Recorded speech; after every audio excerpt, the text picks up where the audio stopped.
Welcome to Pan-Africanism Towards Nationhood, building a global Black business pipeline. And yes, family, you're here with Bomani Tyehimba and Kala Genesis.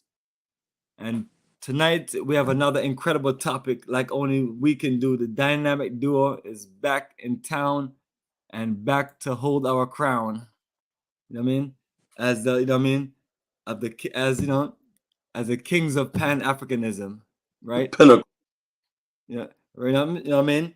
The kings of Pan-Africanism. Here to keep it live and direct, while other people are out there worrying about who's going to be the next pawn in office and things like that. We're talking about building our Afrikstan. You know what I mean? And tonight you're gonna love this topic, family. We keep it race traders, the sick relationship between Africans and European colonial devils. Afrikstan Analysis with Kala Genesis and Bomani Tyehimba. So yes, family, we're live. Kala, how you feeling tonight? I'm feeling fire, brother. Why this topic tonight? You're gonna ruffle some feathers, man. Yeah, because what I'm seeing now, what I see, I go by, like I said, if people, I'll be honest with you, man, I go by, what I see on TikTok, what I see on YouTube, and all the stuff like this, right? And I see what people are talking about and everything, and I want to understand something, right? That how is it that Black people all over Africa are fighting with each other, right? Black people in America are fighting with each other, right? The white people basically completely exonerate themselves in slavery. We're now talking about who was at fault: the Africans, African Americans, this tribe versus that tribe, right? And somehow the person who benefited and orchestrated this whole thing is got off strike three, which is the white man. You know, now the white man's going to do what the white man does. But what I don't understand is how is it that there's people, right? And I could never understand this, right? That the white man could kill them, bomb them, drop heroes bomb on them, and they will come to America and they will side with the same white man who caused them so much pain in their homeland and robbed them and everything. And basically, instead of saying, so they see Black people in America under attack, right? Because like I said, that's what it's all about. Black America. Black America is a nation, is a landless nation, a defenseless nation, right? And we were always a vanguard for people's rights, civil rights, and human rights around the world. But as the truth is coming out now, right? People, the media, and the people who control the image of Black America have been skillful in presenting the world of misrepresenting who we are through taking over our culture. Like I said, I'm gonna try to keep my temper tonight, right? And try to stay calm while I'm saying this. The people that want to see Black America destroyed and basically take all the legitimacy, our righteous indignation from us, right? By destroying our image and putting words in our mouth and misrepresenting who we are. And they get their race trader collaborators willingly or unwittingly going along with them. We see it in the music industry. We see it, and I see this one video today where this girl's talking about I fucked this nigga and I this is but the very worst of us are getting monetized. The very worst of us are getting media coverage and all this stuff like this because we have what we call race traders that are basically doing the bidding. Now tonight we're going to talk about African race traders. Okay. And I want to start. Before I get started, did you want to say anything, announcements or anything? Absolutely. I was gonna just get on into it, but can show you a quick view, family. Our beautiful website, africafortheafricans.org. The main thing I want people to look at is down at the bottom. It will say join our Africa tours and investment to all the wonderful countries: Liberia, Rwanda, Senegal, Gambia, Tanzania, South Africa, Ghana. So that's the number you can text your details to, or you can send an email, or you can just check out the website and then send a message from the website. But that's what we do, family. We just present details to you. So this is our website and some of our wonderful pictures from all the wonderful countries to just give you just a nice feel of paradise in Africa. Right. And let me just remove this for a minute.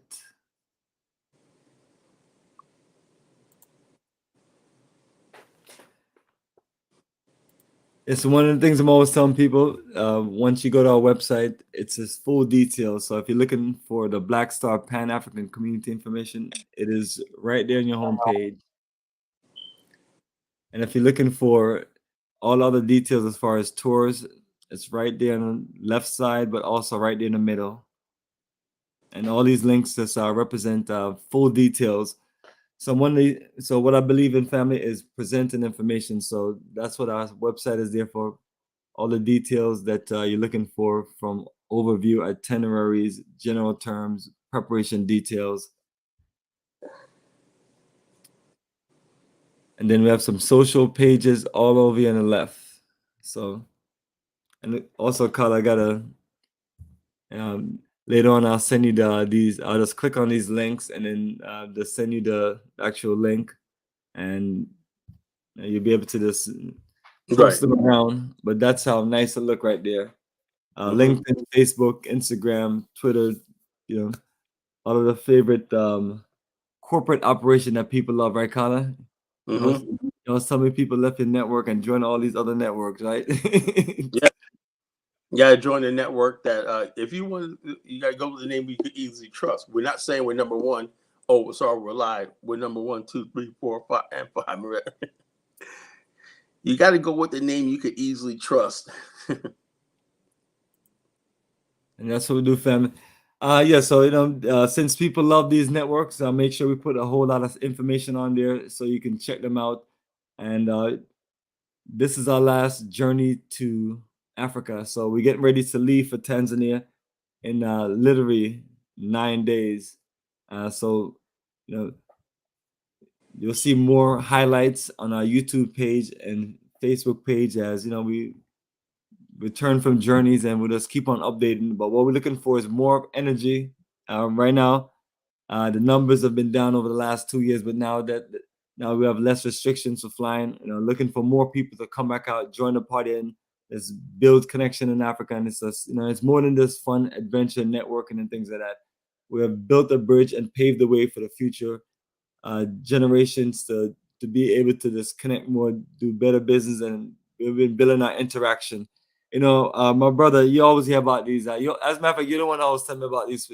These passport bros. Not like I didn't know about them, but it's like every few years, new versions of them come out, and here they are running off to Asian countries, or running off somewhere down there in Brazil, and not exactly black Brazil, running off to places where it's about partying and not much of any building and things like that. And it's always about just somebody hurt me in America, so I'm gonna go somewhere. I'm gonna find me a woman out there in the middle of nowhere that's just gonna be feeling me like this. I mean, and their mindset is so.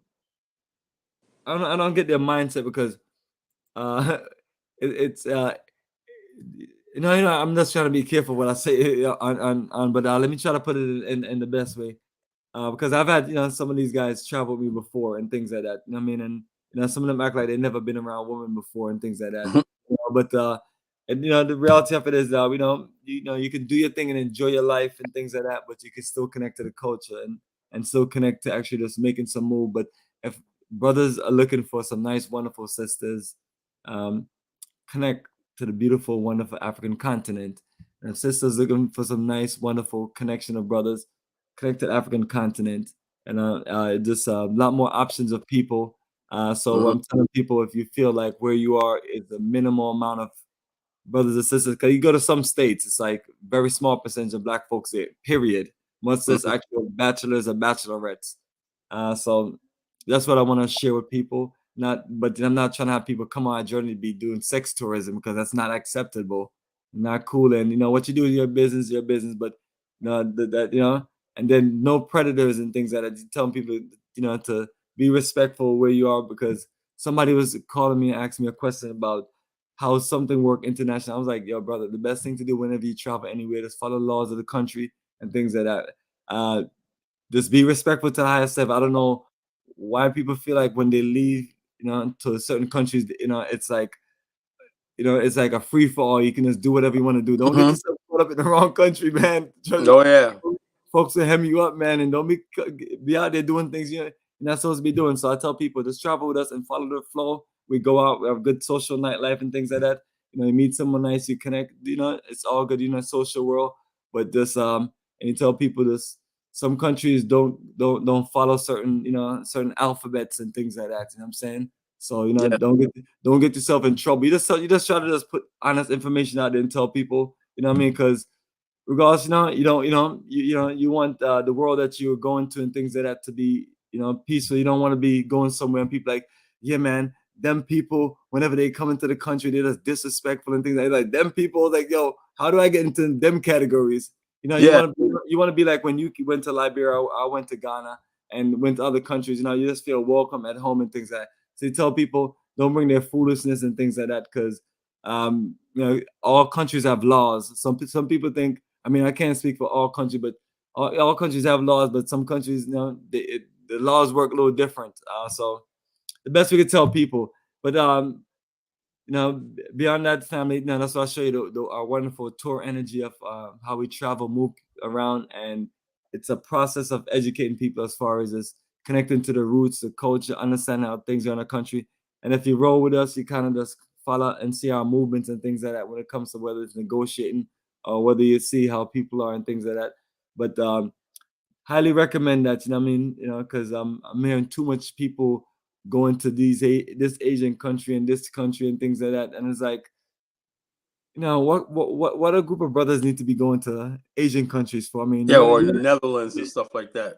you and I are men, so we know what they're going for. So, of course, but yeah. but we're asking, what they're really going for. I mean, but saying, hey, step your game up, can build something on the African continent and build your nice family. You have a lot of, you have a family culture to connect to. Not trying to promote anything, but I just really feel like sometimes we just go off to so many different countries and we just neglect just thinking about Africa. If we're thinking about like tourism, thinking about vacation, think about this, party, nightlife, bachelor party, family, getaway. And you Like know the something? whole continent Majority full of of people who opportunities. travel, Huh? that's what they do. People overrate sex tourism. Most people who travel like ecotourism. They like the natural sites. They like cultural things and stuff like that. And then the thing is, if you hook up a romance and everything, only a small percentage of people go just for sex tourism and stuff like that. Those people aren't interested in doing what we're doing and everything. They're not going to be any use. What we're talking about is building a whole connection with your ancestral homeland. Currently, you do not have any connection outside of America, right? So whatever country you go to in Africa and you make some sort of connection, friendship, whatever it is, you find a wife or a girlfriend or make friends or business contacts and everything, you are making yourself that much more stronger on the world stage, and the only place you could do that is in Black Africa. Black Africa. You're building something. What you're doing is you're rebuilding the bonds that were broken. What happened in the transatlantic slave trade? We basically are responsible for rebuilding these links to our ancestral homeland. No matter how, it's not gonna be just like it was turbulent and chaotic getting over to America. The trials and tribulations, it's going to be the same way getting back. Okay, it's not going to be easy. There's not going to. We had this romantic idea there's going to be better roses. No, what we're going to talk about tonight is the reason why it's so hard to get back, and the reason why is because over the years, our ancestral homeland is not the way it was before the Europeans came there. Now we have people who have ulterior motives, ties, and politics and everything, and allegiances that we don't understand, right? We don't understand the allegiance between that, why countries like Ghana are still part of the Commonwealth Games and everything, why they still salute the Queen of England. Why is it that the British educational system is so prevalent in Ghana and Nigeria? Why they don't know anything about us, the transatlantic slave trade? Why they're not taught their African history and everything? Why is the slave trade been completely erased out of history and everything? Why is Europe glorified in Africa and everything? So this is what we're talking about tonight. How did this happen? Okay. Well, first thing when people need to understand is, and when the Europeans first came to the continent of Africa, the concept of race did not really exist, right? And so what they were trying to do was Christianize Africa. Christianity is a white man's religion. I'm not saying the faith of Christ or believing in Christ or nothing like the Bible. Christianity itself is a European a religion. You know, it's a European version of what the Bible says. Okay, you can interpret the Bible in 1,000 different ways, but Christianity, the way it was practiced in Western Europe, is completely a European indoctrination. And so, therefore, when you see the first Europeans that came over to Africa, they at the time Europe had basically resigned to the fact that they were becoming more nationalistic. They were becoming more identified by their faith, Catholicism or whatever it was, or Protestantism and everything, and they were more literate. That means they basically had a Eurocentric view of the world. They knew where they were on the map. They knew that they have a long history in that area, and so they identified with their prospective areas. So therefore, when they came to Africa, for the most part, right, they saw groups of people, kingdoms and tribes and everything that on if they go 100 miles down the coast, these two tribes don't really know each other. They don't have any really interact with each other. So therefore, at first, the first Europeans came there in friendship.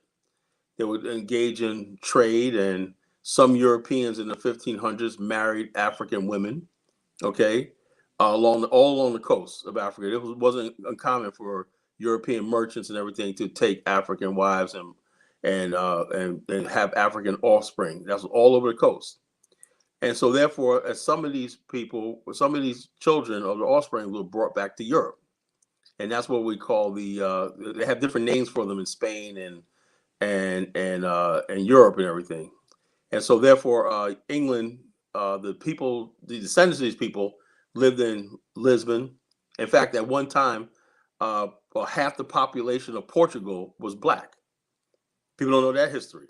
Spain was overrun by black people. People were descendants of the Africans who either migrated from North Africa or Africans who had assimilated, adopted Catholicism, or became part of the Spanish and the Portuguese and the Dutch, and they lived in Europe. They became educated and westernized. Okay, so therefore, as Europe was building this relationship with Africa, there's an old saying, right?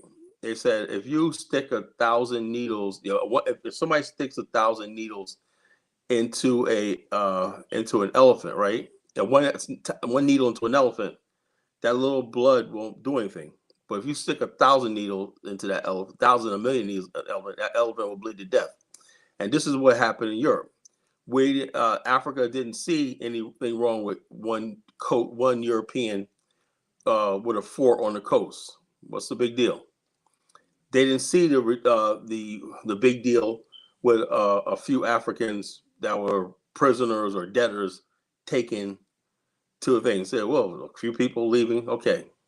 But if you magnify that by like 500 forts on the African continent, right? And then there's a demand for African labor. Now, this is what people don't understand something, right? When the people in Puerto Rico, the first settlers in Puerto Rico were actually black Spaniards that settled there as freemen and there were small numbers, but they established themselves. They suffered from racism and everything, but they was able to establish themselves on the islands of Puerto Rico.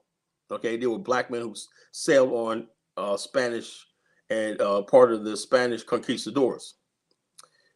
What happened was the Spain enslaved the indigenous Taino people, right?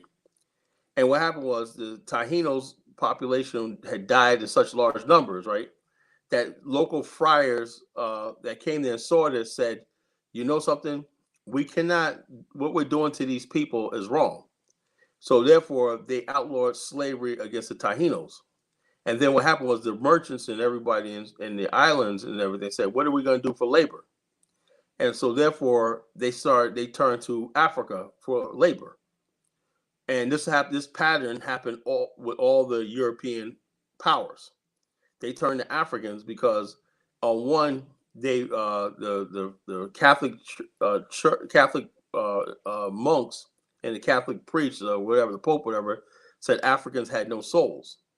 So in other words, what this sets up is this idea that the indigenous people, the Amazons and the people of Central South America, their humanity was recognized. Well, the black man, the African humanity was not recognized. So you could justify enslaving Africans, where they basically said you can't justify enslaving indigenous Americans people. So therefore, miss me with this people of color stuff. And this color-based hierarchy has been maintained for 500 years. Where if you look at Spanish colonies in America, you had the white Spaniards who on top, that was Spain. And then you had the white Spaniards who lived on the islands, born on the islands, or born in the New World. And then under them, you had the mestizos, the people who were the mixture of whites and Indians. Under them, you had the pure indigenous people, right? On the bottom, and then under them, you had the mulattoes, people who were mixed black and white ancestry. And on the very bottom was the pure African. This social construct is still with us to this day, whereas lighter skinned people are, the lighter your skin is, the closer you are to European, the more you are exemplified. We see it in the Dominican Republic. We see that in Haiti, all these other countries, everything. Okay. So therefore, you ask yourself this question. Okay, we know about this in the New World, but what about Africa? Okay. In Africa, right, people don't realize this, that a lot of the stuff you had, like in Dahomey,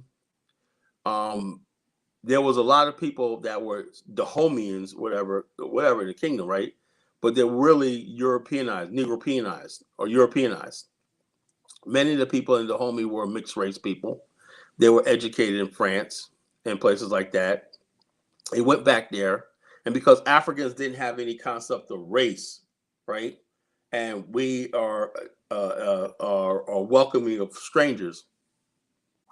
We accepted these people back into Africa, even though a lot of them have been Christianized. They've been taught to despise Africa and worship Europe and everything. We didn't see the problem with that.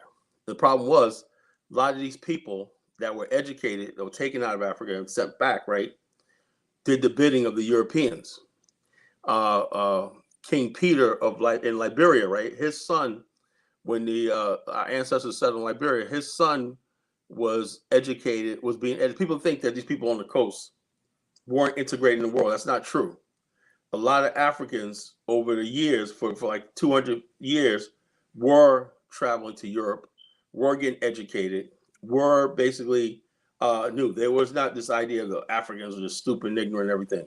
There were people, tribes in places like Calabar, Nigeria, who basically knew all about the white man's world, who basically were educated and everything. They came back to Nigeria, right?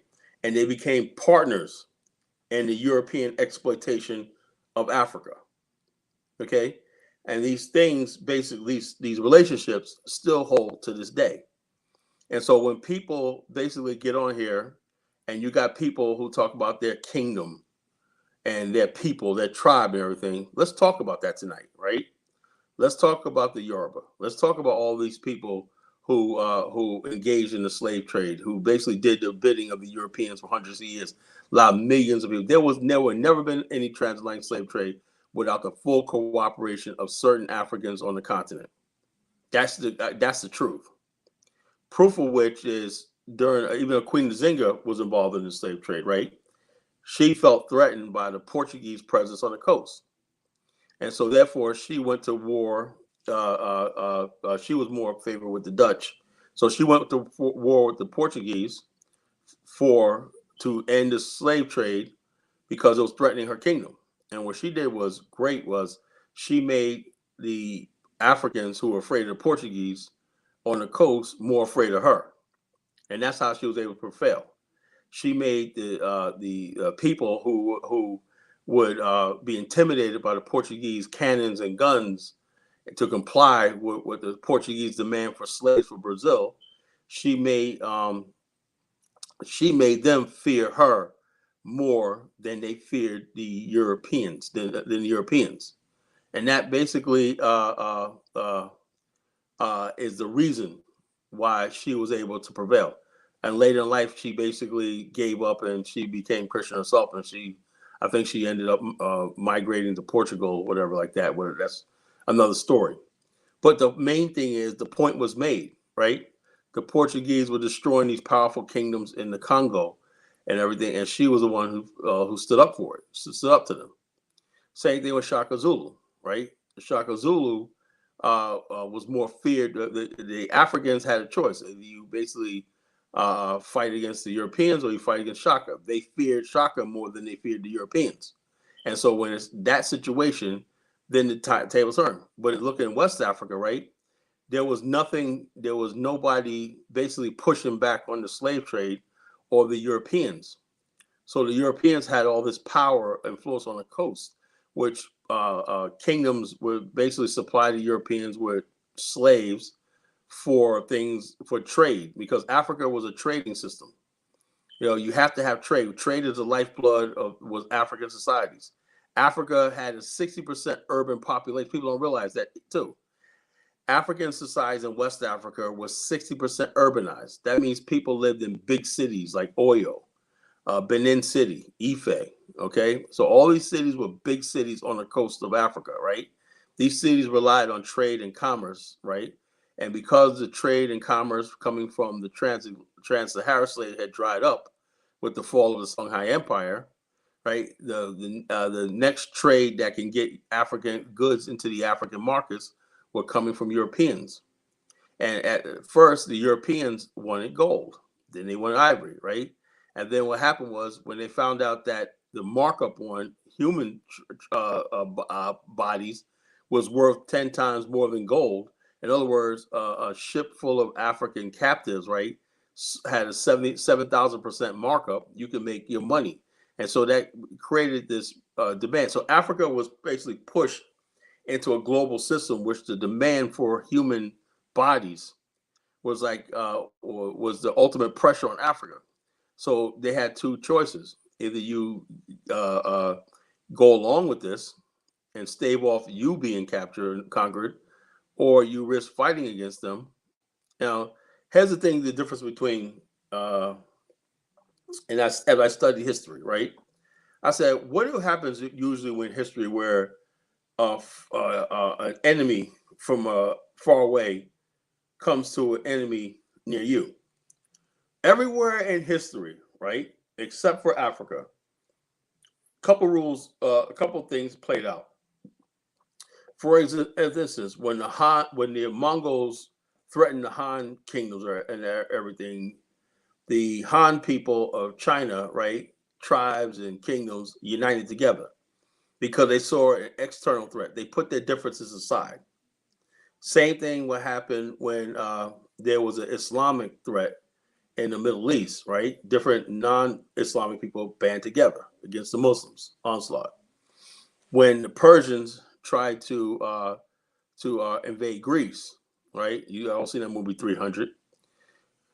The Greek states who didn't like each other said, you know something, we have to have a united front because the Persian enemy is a bigger enemy than we are. And so this is the genesis of why we have nation states, why people in the area have to come together. Why? Because it's mutual security. In Africa, that did not happen. In Africa, we didn't see ourselves as one people. You saw the European as your friend, and you saw the other people, tribe, whatever, even people that you lived in proximity as your enemy. And so this is how Europeans were able to do this. In fact, one of the things that made this possible was that Europeans created a distrust among Africans by supplying guns. Guns basically destroyed the fabric of African society. I'm going to tell you why. Okay? Before the Europeans came, right? Europeans automatically assumed when they came to Africa that Africans were backwards and that there was some king or chief that would usually move, take me to your leader. In Africa, we never had those sort of society. You go to Igbo society, it's still like that to this day. There's no king, almighty king and everything. That was true in the Yoruba land, okay? We had Oba, powerful Oba and everything like that. But in the Igbo side, they weren't like that. They had confederations. Europeans automatically assume that if they, one person can make decisions. But in African society, right, even in the Yoruba kingdom, the Oba, prior to the coming of Europeans, you had what we call a council called the Macy. Okay, the Macy is similar in all traditional African societies. These are council of people, right, that made decisions. Right, they could depose the king, ask him to step down from power. Okay, how they do that? Because you had the warrior society, you had the artisans, you had the farmers. All these people made up the Macy. These councils, to settle disputes and everything. Now, what changed this in African society, right? It was the importation of guns. Guns made it possible for people who would normally be in check through warfare, or imprisonment or just capture or punishment. It gave power to roving bands of thugs in rogue areas. So these coastal kingdoms, right, on the coast became powerful because they were armed. So therefore, there was less decentralization of power, and with that, Europeans were able to keep supplying one side and another side against each other, and that lasted for hundreds of years. Now that's that we can't dismiss that. I'm not gonna say that's not here or there, everything. That's something we have to talk about. Why? Because the answer to the question, why did that happen? Right? Because one is black people, the black race, do not see themselves as a race. Race is something that the black people in the West, right, are conscious of. African Americans are conscious of race because that's our total identity. So a brother was saying the other night, the brother from that can't call into Uganda was saying the other night, well, Africans don't call themselves black. Of course, they don't have that history. Had they basically saw themselves as black, or black Africans, or identified as black when slave trade would have never happened. They would saw the Europeans the enemy, and they would saw people who looked like them brothers. Europeans, like when you see Europeans, they were on code. One thing the Europeans, despite the fact they would fight against each other, when it came down to other races, they were united. The Japanese saw that, right? When the Europeans would come in Asia, the Dutch and the Portuguese and Spanish would act like they were fighting with each other. But the Japanese were much smarter than them. They know if they side with the Spain, right? The Spain is like this. Look, we're going to pretend we're fighting each other. We're trying to do backroom deals, right? But the thing is, the Japanese outsmarted them and outmaneuvered them by saying to themselves, these people who are not Japanese, if you're not Japanese, you are the enemy. So therefore, what happened was in 1600 in Japan, all the Portuguese, the Spanish, the Dutch missionaries, the British, they kicked them all out. And they said, you gave them the time to leave. And they said, if you don't leave, we're going to execute you all. And all the Japanese Christians were burned alive, killed, and executed, right? And there was some Japanese who remained loyal to the faith, to the point where in 1600, so many Europeans were expelled from Japan that only a small, tiny Dutch enclave, not enclave, but on an island, a tiny island called Decima, no longer than a half a city block, was there. And the Japanese said, we're going to keep this one group of Dutch to trade. That's the only Dutch. And they were only allowed to stay for 5 months out of the year. In that 5 months, the Japanese were isolated. Japanese could not leave the islands, and Europeans or nobody could come to the islands. Okay? So the only contact with the outside world was this tiny island where the Dutch would bring in newspapers, books, and the Japanese scholars for 250 years would interpret these books, right? They knew what was going on around the world. The Japanese were learning about the transatlantic slave trade. They knew about what was going on in the Philippines. They knew they had periodicals what was going on in China. They knew about the Opium Wars. They knew about the American Revolution, only because it's one little tiny island, and they basically like this. Now, the massive Japanese didn't know this, right? But what Japan had was a warrior society by the shogun, right? But even more important than the warrior society was they had a scholarship society. A scholarship society was like we're looking at how these countries around the world are developing, right? And for 250 years, older than the United States, there were Japanese who were planning the fact that one day Japan's going to have to open up and learn from the outside world, or we're going to be taken over. So since Japan has always been a homogeneous society and a unified society, right? They began to see themselves, as scholarship class at least, as Japanese. These are our home island. We are a people. You know, they had the advantage of having an island outlook. So anybody born on an island is Japanese. Everybody outside Japan is, you know, what they call a gaijin or whatever, you know. So 250 years, the scholarship class did plays. They wrote books about the Western devils coming to take over the islands and rape them. They even basically talked about the Japanese, Western going to come here and have different shoguns fighting against each other and giving Japanese over as slaves on slave ships, and images of Japanese women being taken away. And it terrified the Japanese and the audience. They put plays together and everything. So there was grooming their people that one day we got to become united and become a people. So that 250 years is. At the same time, Africa was becoming more and more destructive towards each other. So while in 1600s, when the Europeans were in West Africa, and Africans are becoming balkanized and tribalized, everything to extreme level, Europeans are united based on Christianity and whiteness and everything. The Japanese watched this. Now, where did this happen also? Happened in China. It happened in the Philippines. The Europeans would come in, they would section off different parts of the Philippines. And the Philippines to this day is still suffering from the Spanish conquest of the Philippines. You got half the Philippines carrying Spanish blood, wearing Spanish names, everything. You got other things. Japan maintained its same homogeneous culture. Japan is the most developed country in Asia and is highly developed on the world stage. And Japan is the most indigenous culture in Asia. So this idea that to be indigenous or have a traditional culture means you have to be backward is a lie. Japan is one of the most modern countries in the world, but yet it's the most indigenous. 99% of Japanese don't practice Christianity and Islam. They practice Shinto and Buddhism still. 99% of Japanese speak the Japanese language. They read Japanese calligraphy. They're a Japanese society. So they survived the European colonization and onslaught.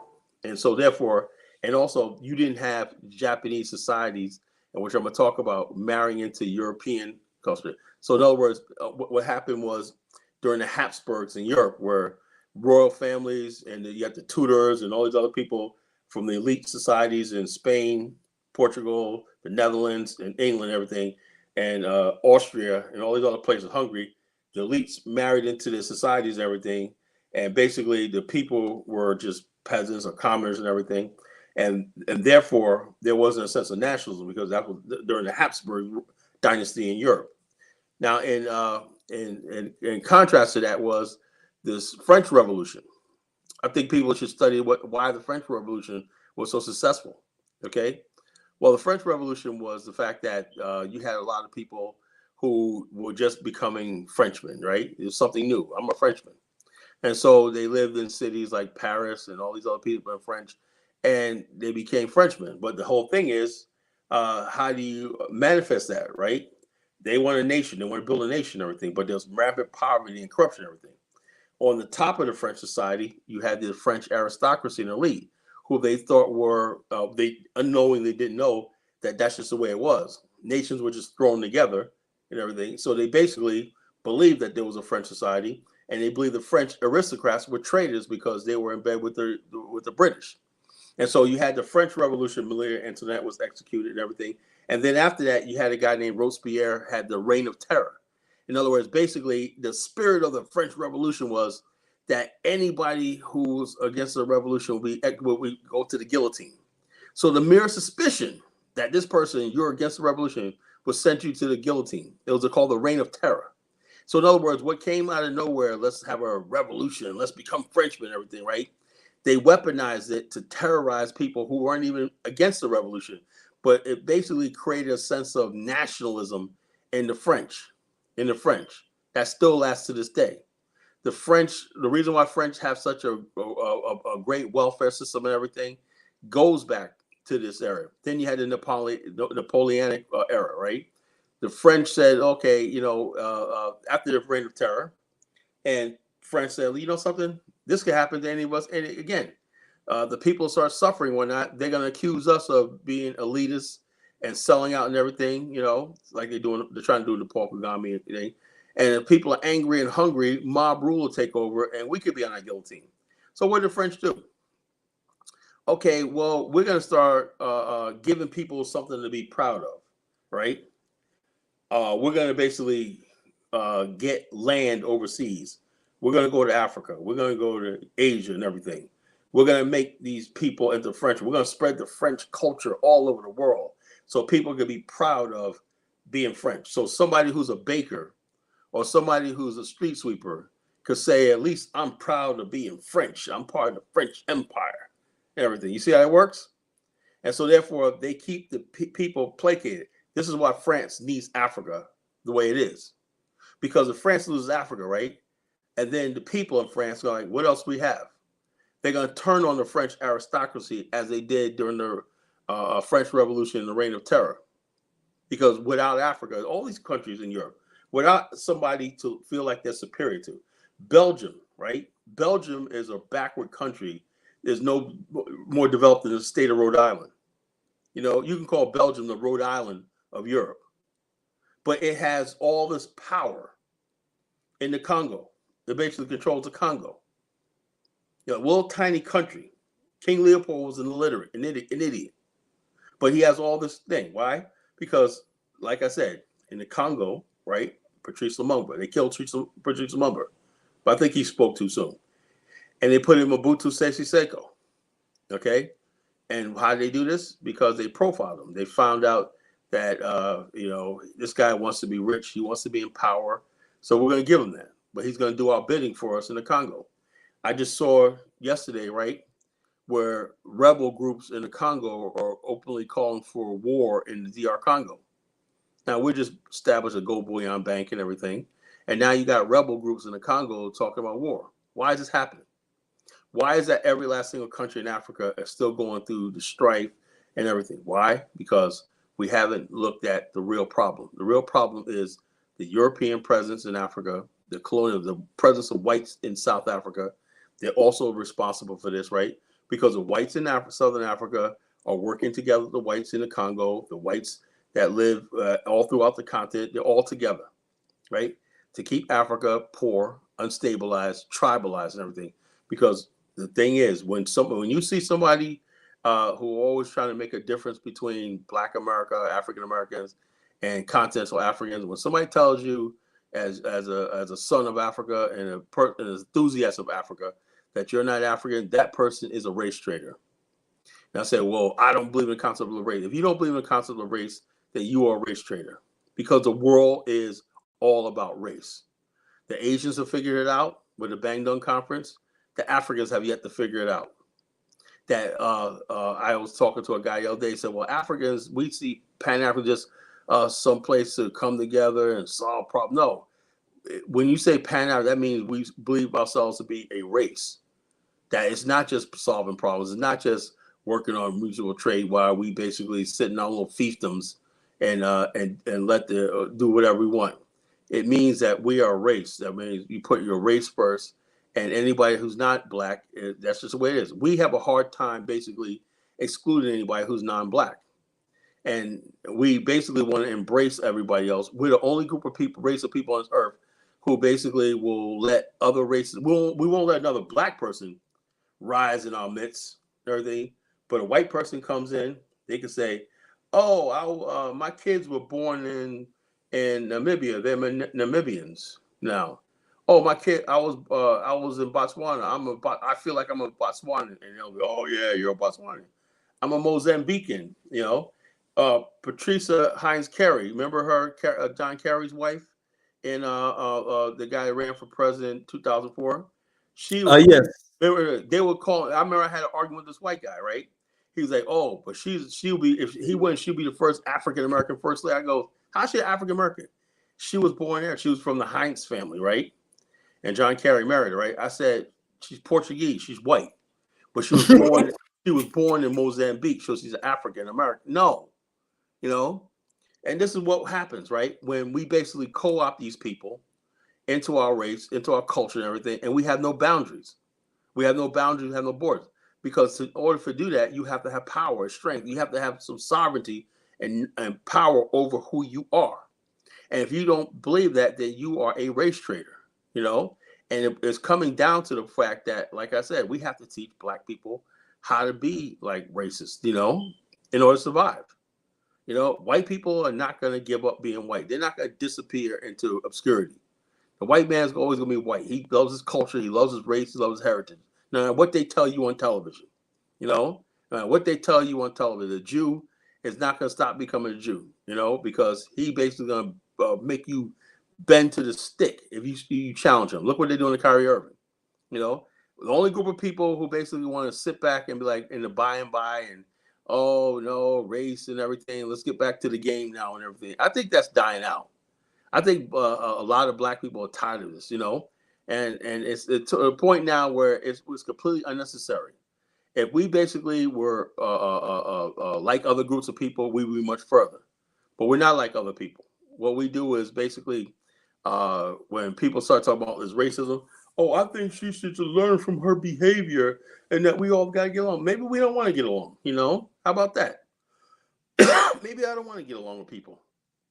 Well, maybe I just want to be around people like myself. And we want to basically do our thing and be Black and everything. So therefore, these people that basically who been selling us out for hundreds of years, telling us the way to salvation is a colorblind society. That's why I say I can't rock with Frederick Douglass. Frederick Douglass basically said, you know, I think the future is if Black and white people blend together and there'll be no no. I don't want to blend together with white people, you know. I think white people they look good. They look good being who they are. You know, why would I want to erase who they are, right? To make myself look good. That's because these Black people who say that secretly, it's like they love white people. They don't really are honest about this, about bringing people together. They just want us to disappear. They want Black people, Blackness to go away because we're a constant reminder of the great sin of the transatlantic slave trade and the debt owed to us. And so therefore, that's why they hate us. That's why they basically despise us. That's why they look like, oh man. And they get other people to come over here and despise us too. Because the whole thing is everybody wants to join this American party. But the bottom line is the group of people that made the party possible ain't invited to it. Black America is not invited to the party. You know, now we got people, Asians and everybody coming over here talking about, oh, Asians were affirmative action dismantled. That is such the audacity of that. First of all, Black people didn't benefit from it. It was mostly white females. And so these Asians coming over here, right, which the Civil Rights Movement made them come over here because the Asian Exclusion Act was still in effect to the Civil Rights Movement. They come over here. They want to join Team White Supremacy, and they want to basically go against Black people. And it's time to basically start making people pay for it. At the same time, right, we need Africans on the continent to realize that you're in this global race war too. You know, you're in this global race war too. You can't have your own side deals with China and all these other countries without the whole entire Black race involved. Black America, African Americans, right, should have a seat at the table in the African Union. Anything that goes on the continent, we should have our own delegation and stuff like that in there too. Don't give me this crap that okay, well you're in America. We did not ask to be brought here. Okay, only a race trader will say, well, you know, so in other words, you want to make your little side deal with the white man and get your little crumbs while the people of your country suffer. And you, so long as you get your elite, you the elite that they educated for 500 years, right, to go back and do their bidding. So we see, like I said, brother, I just proved tonight what you see right here is nothing new. The people like the Mike O's and the Amaras and all these other people, these race traders, the Afro dumbasses and everything, these people are nothing new, okay? They basically see the white man as inevitable. They see the white man's power as inevitable.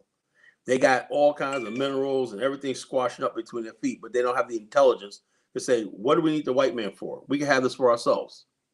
They justify going over to Dubai. Dubai just kicked all the Africans, 20 African countries out, say you can't come here, right? But as they were saying, you know something, we're going to go back and build our own continent. They're crying about it. because there's a pattern, right? That you go outside. So in other words, basically the Arabs are saying, we don't want to do what the Europeans do. We don't care what you got under your soil. Think about that, brother. The Emirates are saying, we don't care about your diamonds. We don't care about your gold. We don't care about none of that. We're going to get it anyway. But we don't want you. We don't want the same thing. We don't want to be like Europe.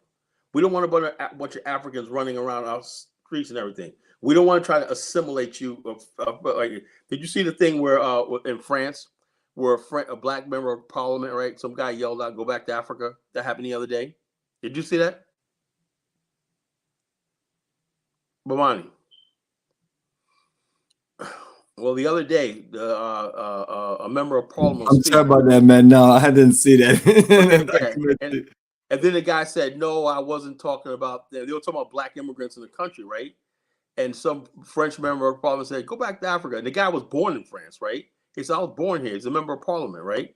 And the guy goes, "Go back to Africa," And all the people like, he is born in France, but go back to Africa. Yeah. And so basically, what I'm saying is this: so an achievement is going to a European country, like you got some African guy that's a mayor somewhere in Europe, somewhere, the first African mayor of a city in Europe. Why is that accomplishment? Why is that accomplishment? Why is that accomplishment? Why aren't you on the continent? Why are you on the continent? Why are you on the continent building Africa? Why are you in Europe building European, the white man's civilization? So this is what we're talking about tonight. This is what we're talking about tonight. Where these trolls come from, man? It's like I clicked on one by accident, man, but it got blocked. Yeah, all these people in here, Get a life. Yeah, so this is the bottom line. This is the bottom line. Someone said, "Man, I have vision for the mass of people." Yeah, nobody has a vision for the masses of people. Because the bottom line is, like in Equatorial Guinea, they're kicking out a bunch of Nigerians and West Africans, right? They say they're economic migrants. Tell me one African is not an economic migrant. Equatorial Guinea got money. You would think they'd be like, okay, but these people that came over there got skills, carpentry skills, they're helping the country out. And they just throwing them all out because there's no sense of Africanism. So like I said, the Pan-African world, we got our work cut out for us. That's why Bomani and I, we talk about stuff like this. We're not just pie in the sky Pan-African. We know Africa, black people got some deep-seated problems, and you can't just say, oh, let's Pan. No, we got to build this. This is something systemic that's been going on for 500 years. This hatred between black people, not just black America versus Africa. It's African on Africans, right? And it's rooted in poverty. It's rooted in failure. Okay, it's rooted in basically us as a racial humiliation. When a white person sees another white person, they're part of a conquering race. So there's a bond there. We're white. Black people, we look at each other like we're just failures and everything. We're down on each other. We just don't like each other. We don't like each other. We don't support each other. So if we see another country in Africa doing well, like Kagame, common sense will tell you, man. But Kagame, no evidence whatsoever. Kagame's robbing the Congo. He's doing this, everything. Why? Because he's out there cleaning up his country. I don't see Kagame. Why don't you talk about Creflo Dollar? Creflo Dollar wants a $60 million jet and whatnot. I don't see Kagame driving around and with diamonds on and stuff like that. Have you seen it yet? I haven't seen it. Nah, Creflo get your dollars. So this is what you have on the continent. This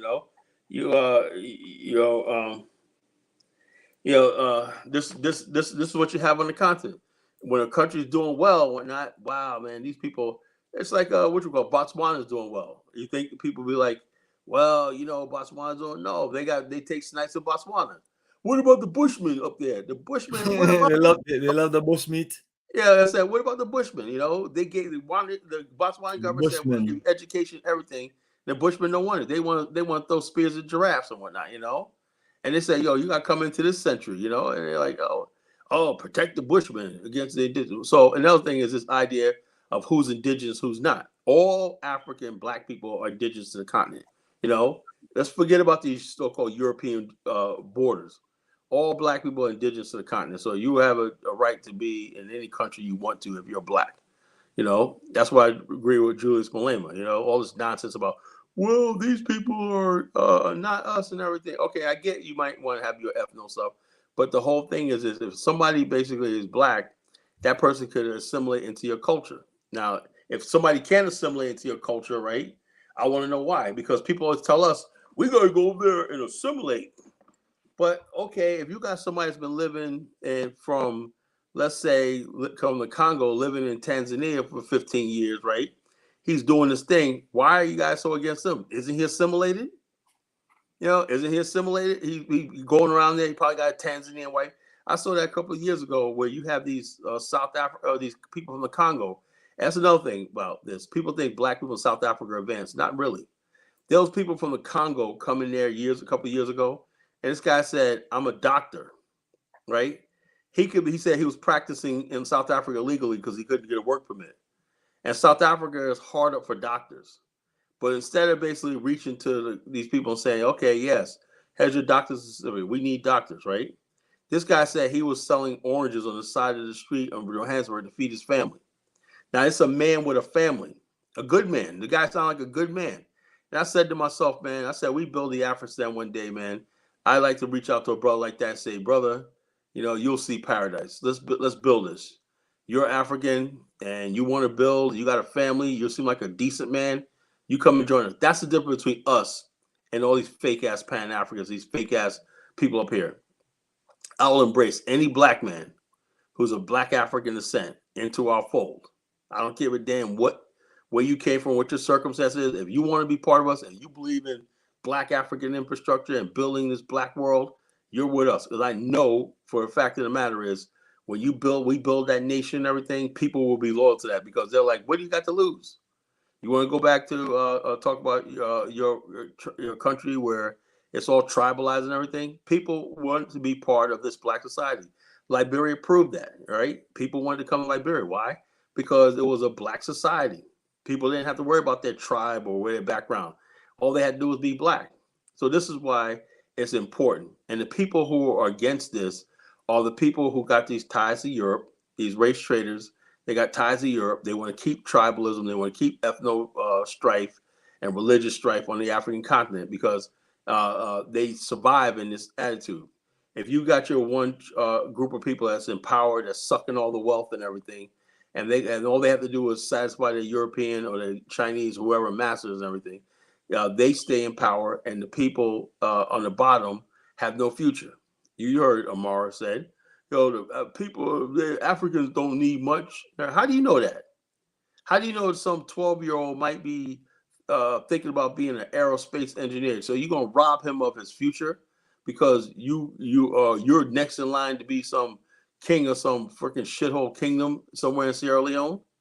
These are the type of conversations we're gonna have. This is what we're talking about tonight. We're talking about race traders, basically people who are selfish in their outlook on life, right? They want to basically oppose to us. They want to be opposed to Pan-Africans because they don't like people. They're terrified of people start thinking like us. They're terrified of people like Kala Bomani becoming the leaders of Africa when we're in America. They want to make it seem like only somebody who was born on the continent understands Africa and that basically can give insight and become leaders or prominent in African society. So therefore, don't tell me to go to Africa and I gotta shut up. I'm not gonna shut up. I'm not gonna go there just to freaking eat jollof rice and do a couple of dances. That's not my style. You can keep your goddamn jollof rice, and all your nonsense. I'm talking about a revolution. It's been 500 years that our race of people have been down, right? Right now, there's no trade. There's no meaningful trade between the whole continent and Africa and the 200 million people of African descent in the New World. How is that possible? Who does Africa have most of its relationships with? It sure the hell ain't us. It sure the hell ain't the black people that look like them across the ocean. It's Europe. You have more ties with Europe, your colonial masters. Now you got Ukraine, a backward country who never had any colonies, nothing. You got Ukraine has its trenches in Africa. A freaking third world shithole country got its trenches in Africa. Everybody's coming over there to Africa, colonizing and making their bones and everything. Why? Because Africa is the last place where anybody could basically stake out an empire and feel superior to somebody by just being non-African. You got people, and I did have to see this one guy in this country. I think it was called Estonia, and I was on a group with him one time, right? And he was like, he was asking about Liberia and everything. I was telling him like that. He said, "Yeah, man." He goes, "I see what you're trying to do in Liberia, Kala." He's a white guy. He said, "Man, but unfortunately, my country's poor. We have nothing to do with anything, man. We just shut up." And I say it like this, but I wish you guys could free that country and build something with it, you know. But he was basically telling me my country don't have nothing, don't have anything. And so I said, I never even heard of his country, Estonia, before. You know, I said, yeah, we're a small country. We have nothing. But the bottom line is this: give it a couple of years, and somebody in Estonia is going to be like, yeah, let's go to Africa. Next thing you know, you got Estonian billionaires coming in there. They'll go down there and marry a couple of African women as wives and everything. You know, have mixed children, and next thing you know, they'll run for parliament down there in the Congo or whatever country it is. And next thing you know, Estonia is the new Belgium and everything. It's just a pattern for 500 years of everybody just basically knowing that there's one group of people that because you are white, they will worship you and they will basically get what you want. But the black man in America, no matter what we do, no matter how we try to frame it, no matter how we try to put it, we got to sit here and fight for what should be ours. You know, what should be ours, we got to sit here and plead, fight, and say that, yo, look, how often we tell you we're brothers. We're not trying to hurt you. We're trying to build with you. To reach out and connect with. How many times we're going to put our hand out and our hand keeps getting spit on and smacked away, you know? And the bottom line is we got to keep doing this because we can't let our enemies win. Our enemies will love to cut Black America off from Africa. That's the goal. You know, if they cut Black America off of Africa, that's why I hate this ADOS FBA movement. That's a movement, basically, the whole idea of the ADOS FBA and this foundational Black American stuff and these people, these race traders in the ADOS FBA, is to basically create some fake movement called reparations, right, which they're not sincere about, but to legitimize a movement of anti-African hatred, anti-African bloodline hatred. So in other words, oh, it's about lineage, oh, lineage. So let's say you want a reparations check. Why do you have to sever your ties with your ancestral homeland? Because they might get a reparations check that they don't deserve. So in other words, we got to be divided from Africa, our ancestral homeland, on the mere notion that somebody might get a reparations check that's not guaranteed, that's never going to come. You see how insane it sounds? And this is what we're talking about tonight, you know? This is somebody said the French were the first pro. Yeah, the French Revolution was something else, man. They remember that shit, you know? The thing is, that's the difference between the French Revolution and the American Revolution. The American Revolution was one aristocrats versus another aristocrats. In other words, basically, you got the British aristocrats who were robbing the country, and the American aristocrats said, okay, we could do it better, but we give you a sense of nationalism. So basically, yeah, Jefferson, Washington, all these, Madison, all these people, and Franklin, excuse me, these people were American aristocrats, you know, an aristocracy, and they were fighting against the British. Well, the French Revolution was basically the poor rising up against the elite, you know, and there was bloodshed, you know, heads were coming off at the guillotine, you know, out of the mere suspicion that you might be against this revolution. That's how much anger there was. That was the spirit of the revolution. Black people never had a revolution because you know where our race traders would be right now if we had a real revolution. You know, people don't really understand what a revolution is. And you cannot have a revolution until you have land of your own. A revolution is about controlling space. That when you control your own space, your own territory, you control your own reality. You know, we do not have that in America. We're never going to have a revolution inside the borders of America. It's never going to happen. Anybody tells you that you're going to have a revolution inside America, they're lying to you. They're trying to distract you. We are a captive people, a captive nation with our land. We have 45 to 50 million black people with no political power, with no direction, with no army. You think that's justice? Is that justice? We're a nation of people, right? How we're a nation? The world sees us as a nation. When people look at America, right? When they come to America, you have people say, "Oh, this is a white man's country," you know.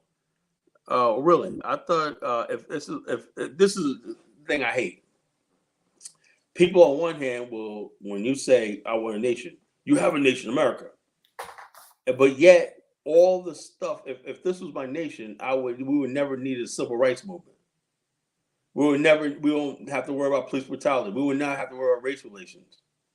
And so therefore, we just basically spinning our wheels and resigning the fact that we're always going to be at the bottom. The crime we have, all the stuff we're going through right now, all the stuff is coming out now. I asked the question, why are we going through this with this crime wave in Black America, the guns and all the stuff like this? Why is our culture always the culture of death and destruction, everything? And their culture is so pure. Why? Because America works for them. You know, when you see their award shows and everything, they're proud, you know, they're on top. When you see Black people doing stuff, it's always chaotic. It's always hell. It's always a problem. Every time you look on news, the problem in the Black community is blah, blah, blah, blah, blah. I've been listening to this for decades, right? Ever since the Phil Donahue show. You know, remember that back in the days, Phil Donahue, the Black community. Surveys say, studies show that the Black man is dying out. Surveys show that one entire Black man is doing this and everything. Why are we going through this? We're going through this because we do not have control our own reality. And so therefore, those of us who basically say this, and then Africa is like, oh man, what are you talking about? The problem is what's missing in Africa is the connection between Black America and Africa. And the only way we could build that is by building the Afrikstan, building territories on the African continent where we could pool the best minds. And don't tell me we can't do it. You know, we have to do it. If we don't do it, we will die. You know, we might as well roll over in our grave right now and die, because we cannot keep going on what we're at. The people who want to go against Bomani and I are race traitors. You know, these are race traitors. These are people, and sometimes they don't even know they're race traitors. You know, you got people who live on the African continent. They're still race traitors. You know, because they don't see Africa ever rising above what they think. So they just want to go to Africa and look like the smartest idiot in the room, or the tallest midget, as they say, you know. Well, Christopher got you know, he got something to say to you. Okay, Kala, why does the Black people get that America was not built for their benefit? Now we know that, you know. We know that. We know that. Black people, it's just like we know that, but the thing is, if everything you see is published is about America, like let me give you an example. If Black people give up on America, right? There'll be America collapse. America uses Black people to say all the time, right? Other people could come to America, they could take it or leave it. They're respected. Black people, we're not our own people. We're not a free people. No one ever asked us what we thought about what Martin Luther King said. And they did ask Black people what they think about King's speech. And a lot of Black people were like, I'm not feeling that back in the days. Like, let's bring this back. And that's why Malcolm X is popular. He said, yeah, how are these people that did all this stuff to us, right? And we're up there talking about, I got little black boys holding hands. That's not who we are. And we asked a question, you know, we talk about Black towns. Every last single Black town that we had townships. We never had towns. You know, townships are just places where it's like a pseudo town. Right? Then when we did try to build our own Black towns, they were destroyed. Why? Because you were competing with white people. We saw this in Memphis, Tennessee. There was a Black town and a white town, right? The Black town was prospering. The Klan came in there, and the whole town, I forgot the name of the town, right? The whole town moved out of the state. Whole town just packed up and left after the white people burned the general store. Black men was making money in the general store, competing with. Now, that's supposed to be your money. Black people said, we don't want to move buying with Black people. The white man got his friends, instigated an incident, and the white mob came and killed Black people. Black people, the whole town just packed up and just left. And that happened all throughout this country. Black people just got up and left. And we saw we played the other day the Nicodemus in Kansas. You know, Black people built a town. We're gonna make this a proud Black town and everything. The white people said, no, we're gonna build a railway someplace else. So Black people had to walk miles to get jobs and everything. We didn't have to abandon the town because they geographically isolated the town to starve it. So all this stuff they did to us over the years, you know, the burning of our town, the Wilmington, you know, the Tulsa, Oklahoma, all this stuff like this, right? is the reason why Black America is inside. This is why we're angry. This is why many of us turn to crime. This is why many of us turn to streets and drugs and everything. With anger that's in us, right, is because we never dealt with our situation. We were brought here against our will. You can't just bring somebody of their will, enslave them, and then throw American flag on it and say, be an American, be good. It don't work like that. And so therefore, like I said, the truth is coming out. A lot of people are like, okay, well, what do we do now? I said, look, we have to admit and repent that we screwed up. And the future is Black people have to basically look to building our ancestral homeland and on the African continent. We have to develop Africa and build it. That should be the focus of Black people worldwide, building Africa. But now people don't want to do that.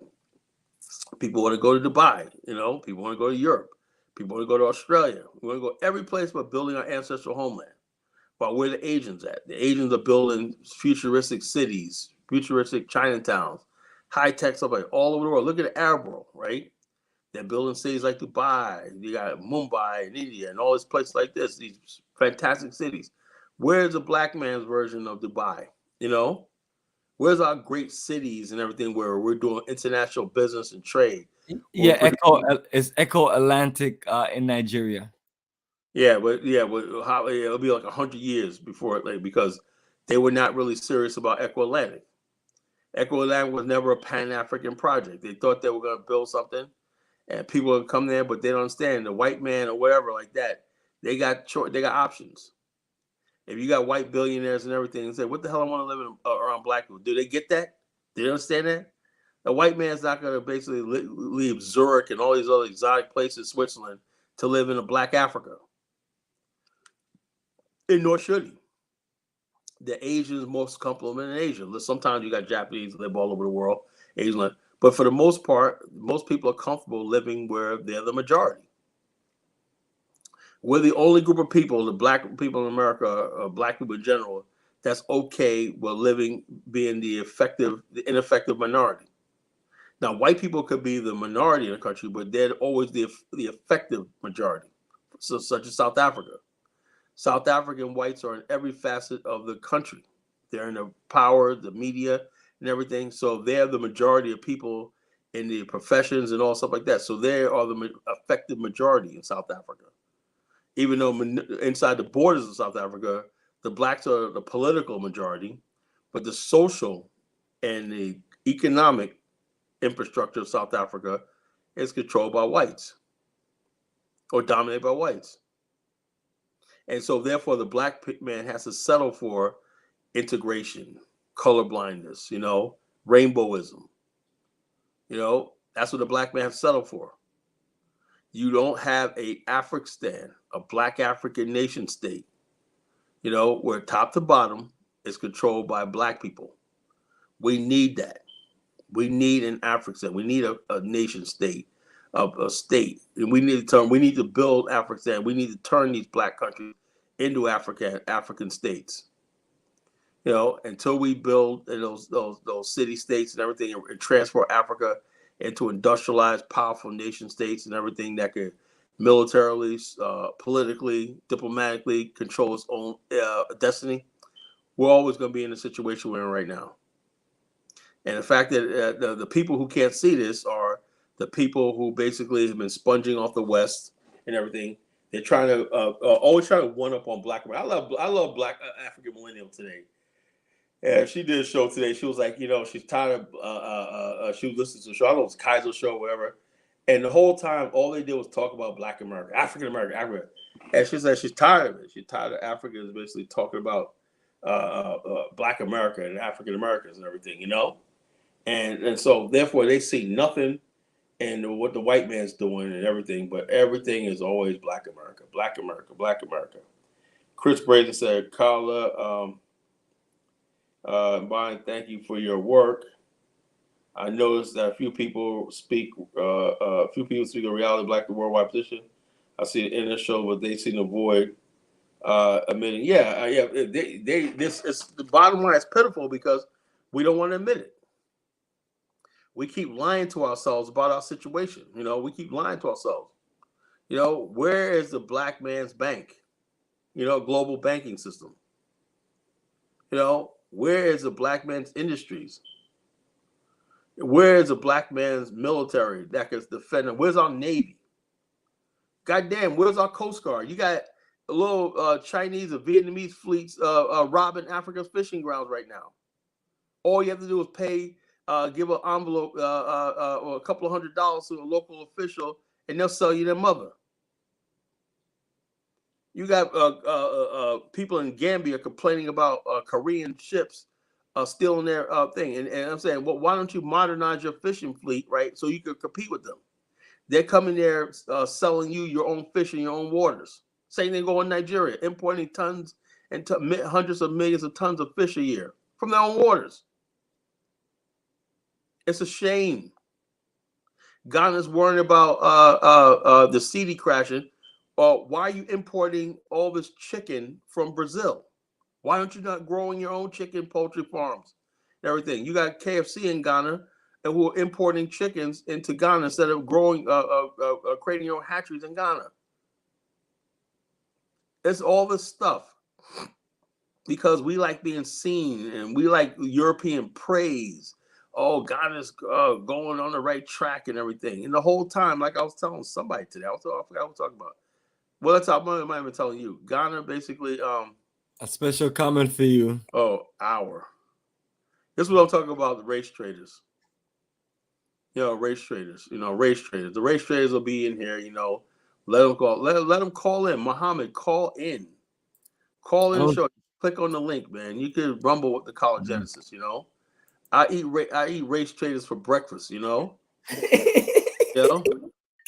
That's why I do these shows, because I hope you guys call in so I can rip you to pieces, I hate race traders. I literally do.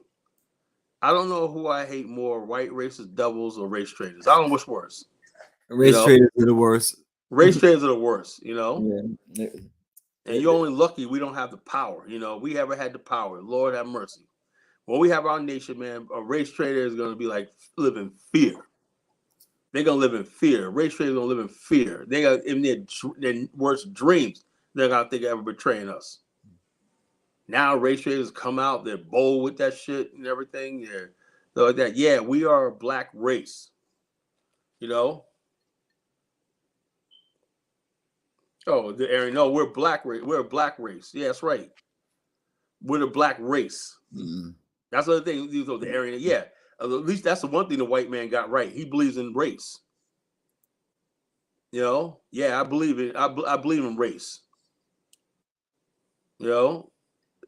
This is what I'm talking about. These fools right here, Muhammad. A name like Muhammad.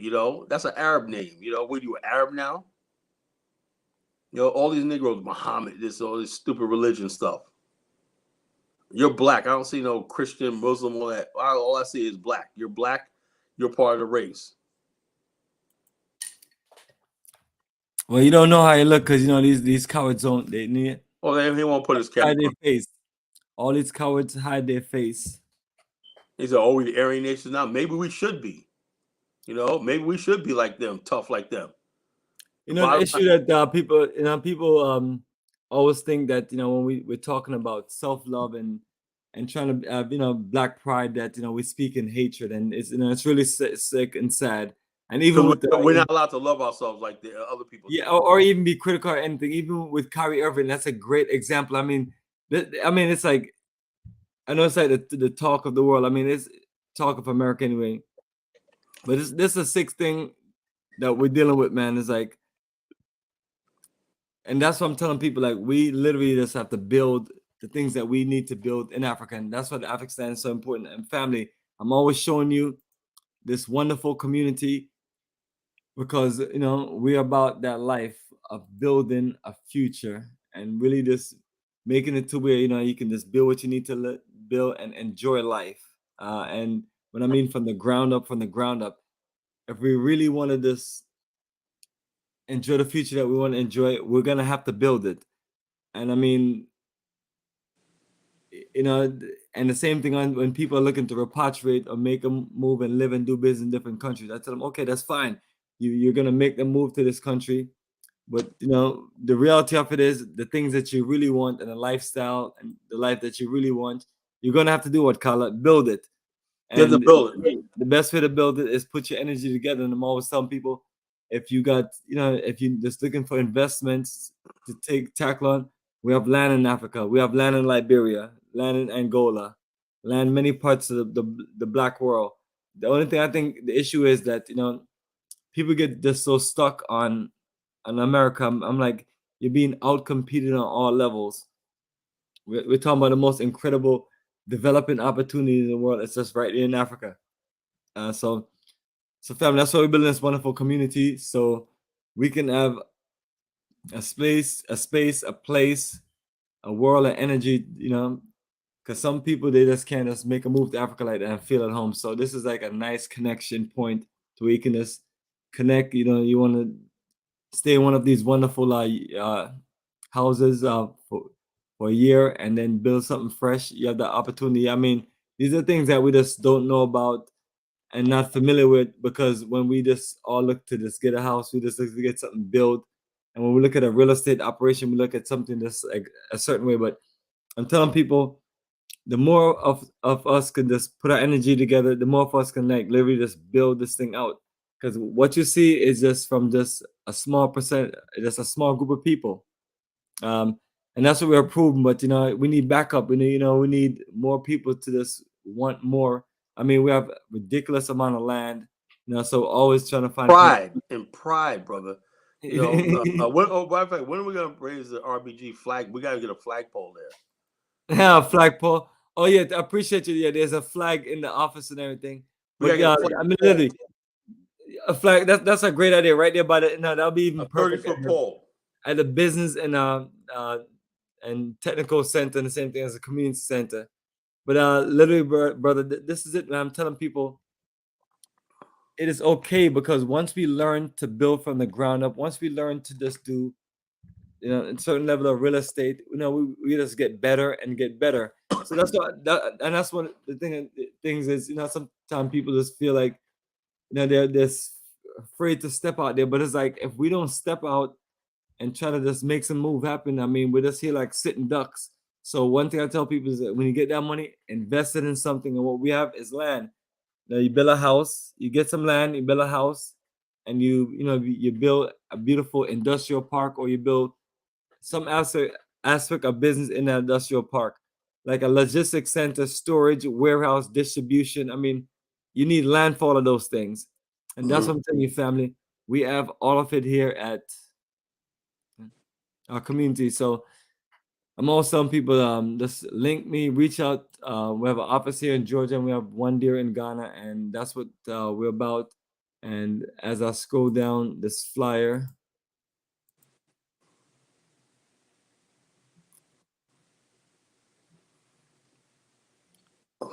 professional legal paperwork, brother, with information on it. And I'm telling people, like, this is a start, and that's all it is. Man, the trolls are out tonight, man. Serious business.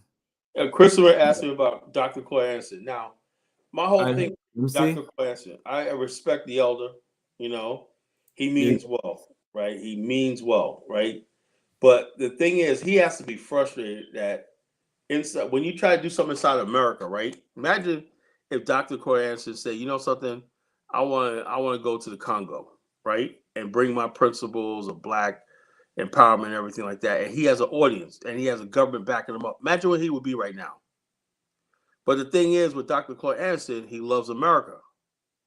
And what he's trying to do is he's trying to do the white man's work for him.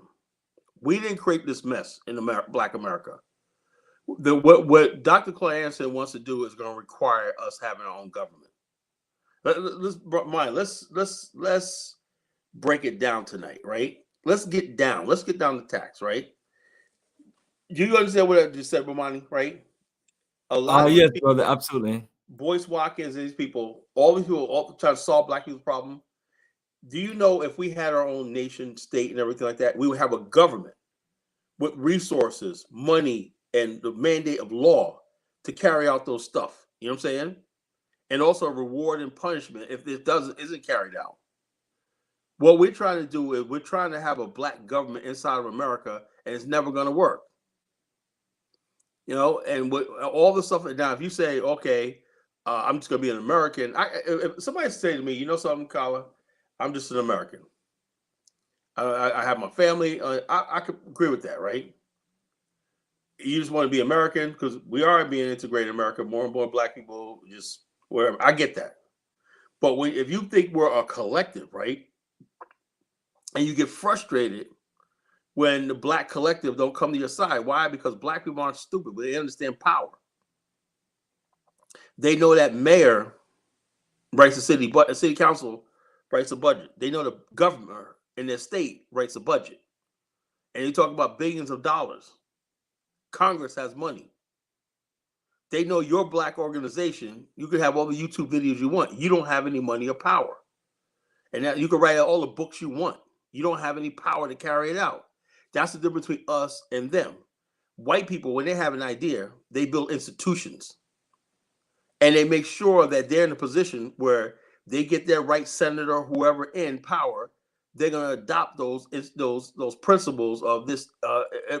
What do you think when you have legislation, right? Let me tell you how legislation works, right? They'll have on college campuses, everything. They'll have ideas. Somebody will speak, somebody write book and everything, right? And they'll make speeches, they'll write articles in newspaper and everything. And then things catch on.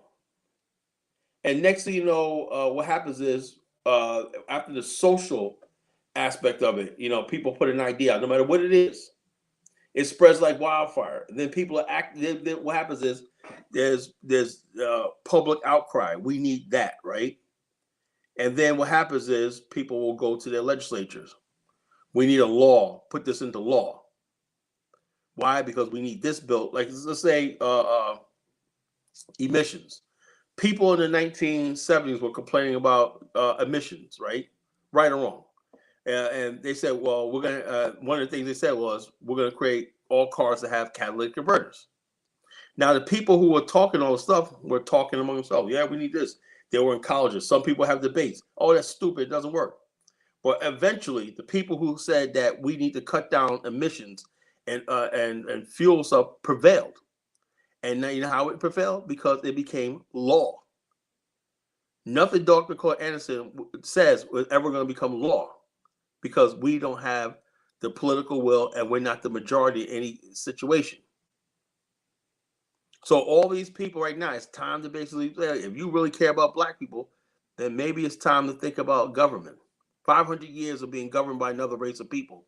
Maybe it's time to go. Now, if that's too scary for you, then it is what it is. Leave Black people to their own devices. You know, let them take their chance with the white man. But if you really do believe that you have an answer, he's absolutely right. We need powernomics.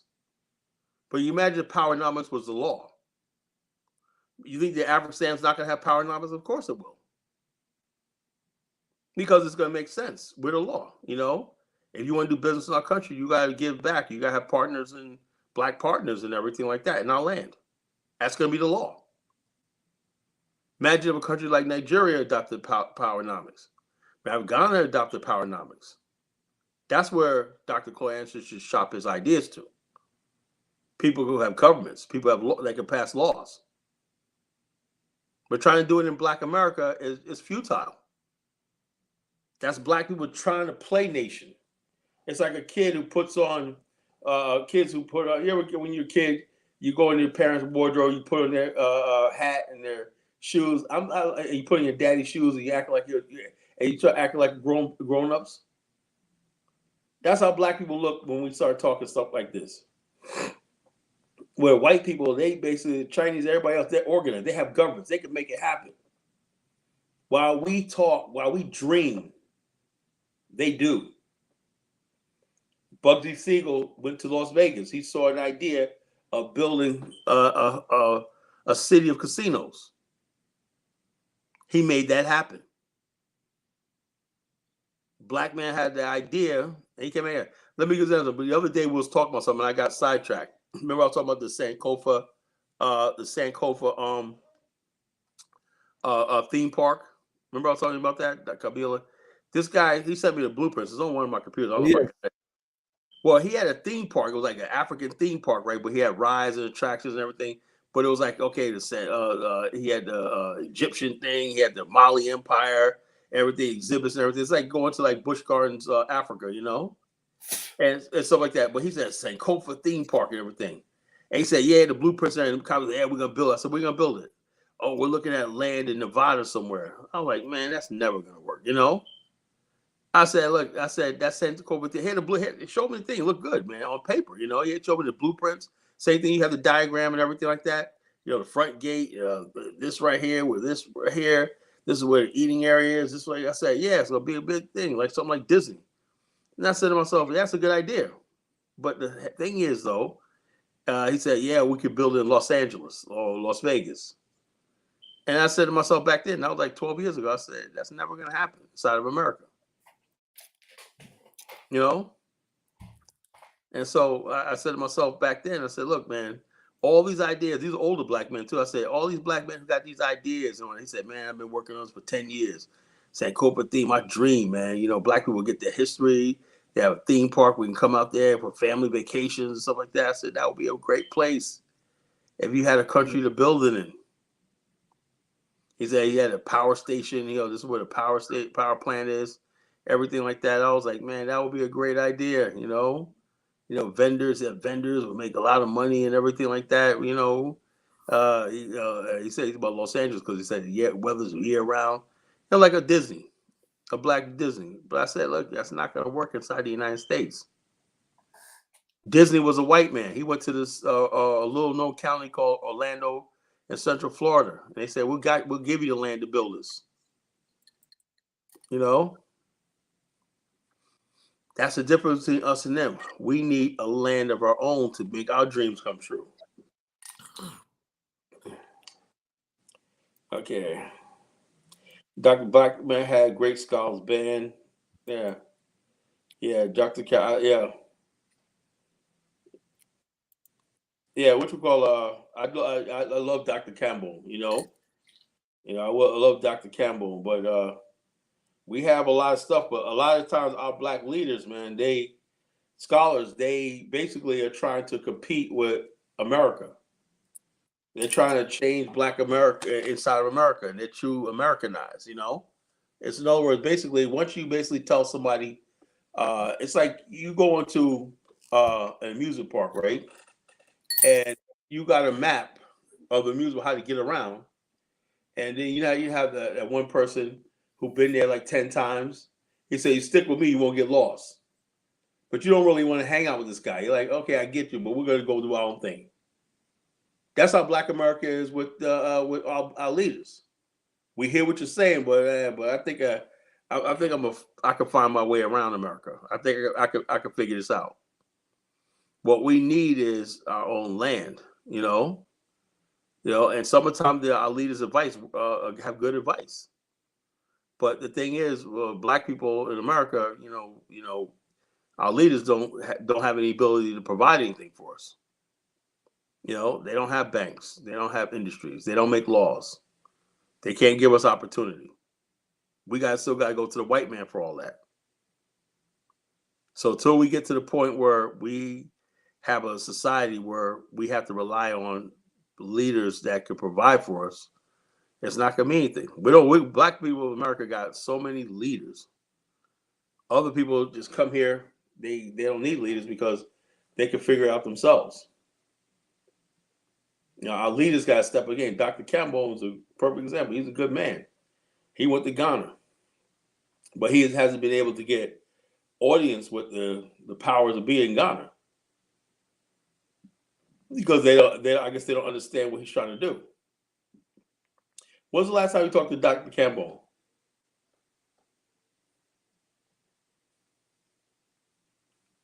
Bomani, you there? Bomani was stepped away. Yeah. You just asked me about what I think about Dr. No, when's the last time you spoke with him? I talk about Dr. Cambone. Not too long ago. I mean, I don't remember. I haven't seen much of him lately. How's he doing? Honestly, don't even know, man. Always hearing good things about him, though. Yeah, he's a good brother, man. Dr. Campbell is black to the 20th power, man. You know, is that if there was a thing in the about that life. Black Power, that would be Dr. Campbell's face right there. You know, Black Power. You know, that's black to the 20th power. You know, right there. You know, Dr. Campbell.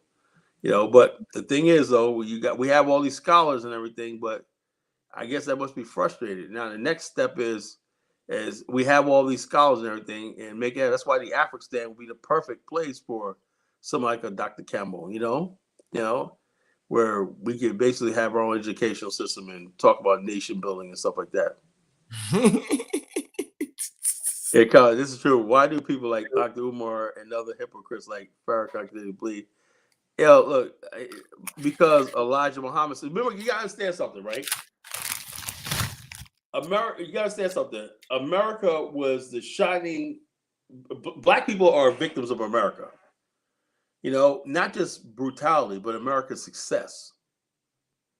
You know, and black people leaders, right? They want to be part of. They don't want to be looked at as outcasts in Black America. So they want to, oh, we can do this in America. We do this in America. Well, they understand the Black people don't need Farrakhan or Dumar to do that in America. So therefore, what happens is this, though, and I've learned this a long time ago, and I have to say something very shocking here.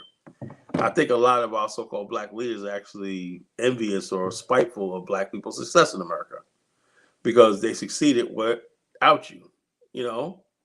And so they want to latch on. They don't want to seem like outcasts and everything. Oh, we can build America, America. And basically, what happens is this: the Black people who are making in America, who can make it in America, are doing it. Now, the Black people who are left behind in America, right? This America's not. We don't have the infrastructure or the power to save every Black person. So therefore, what happens is this: we have Farrakhan and all these people. Oh, we need to do this, we need to do that, right? But the whole thing is, though, there's no way you could do this unless you have power. And who has the power in America? The white man. You know, we could build this here. We could build a nation in America. And I even heard people talking about, now, at one time, if they look back in history, we did have Black towns and everything. They're all destroyed. And then in the new age, right, we have Black towns, but they're overcrowded by poverty and everything. You know, poverty. What do you do about the poverty? What do you do about crime? You know, if you're going to go after solve the problems, right, you become the de facto white man in America. You know, if you say, look, we're going to build in America, but how do you protect it from the criminal element? How do you protect it from the gangs, the drug dealers, and all these other people? Because you don't have any legitimate authority. And the white man is going to say, like, okay, you go ahead and do that, right? We're going to send drug dealers. We're going to send criminals in. We're going to send it. And then on that, look at this. Look, it has another thing. If you are talking about, yeah, we're going to build this Black town and everything, but your local radio station is constantly talking about kill this nigga, kill that nigga and everything, and the thug culture takes over, what do? Eventually it's going to die. People are going to be like, man, I don't want to be around that. So you end up losing. Black people in America need a whole new, fresh start. From top to bottom. I felt that when I was in Liberia. When I was in Liberia, I did not hear a bunch of kill this, kill that nigga, the music on the radio, everything. It was such a peaceful vibe. Despite the challenges they have in that society, I felt so much at peace because I wasn't hearing death, destruction. I wasn't hearing police killing every day. I wasn't hearing this person, rapper, getting killed, all this stuff like this. Black people need a fresh start.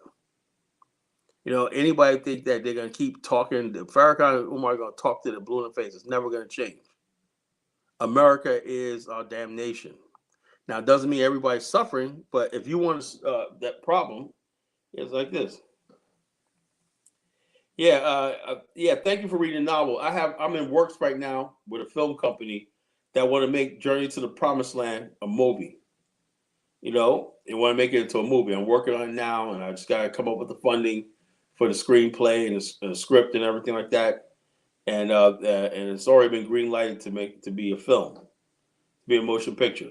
So thank you for your support of the book. You know, he said, "Can you expound on why Black men really love pseudo like Hebrew Israelites and everything?" I'm gonna talk about something, right? It's called. I always call this the Ali. I don't know if I ever said this on the show. The Alibaba culture. in Black America. Now, what do I mean by the Alibaba culture, right? Okay, there was an incident that happened in the 1850s, right? There was a black man, brown-skinned black man in, I think it was Missouri. I can't sure. Well, anyway, he was a slave, right? And what happened was he saw a Hindu man who was dark complected, right? With a turban on his head. And so what this guy did was he went and got a turban, right? And he was able to move around to a way so he could escape slavery. So, and then there was this story called The Prince Among Slaves. Remember that story about the guy who was a Fulani Muslim? No. Captured. It was called The Prince Among Slaves, you know?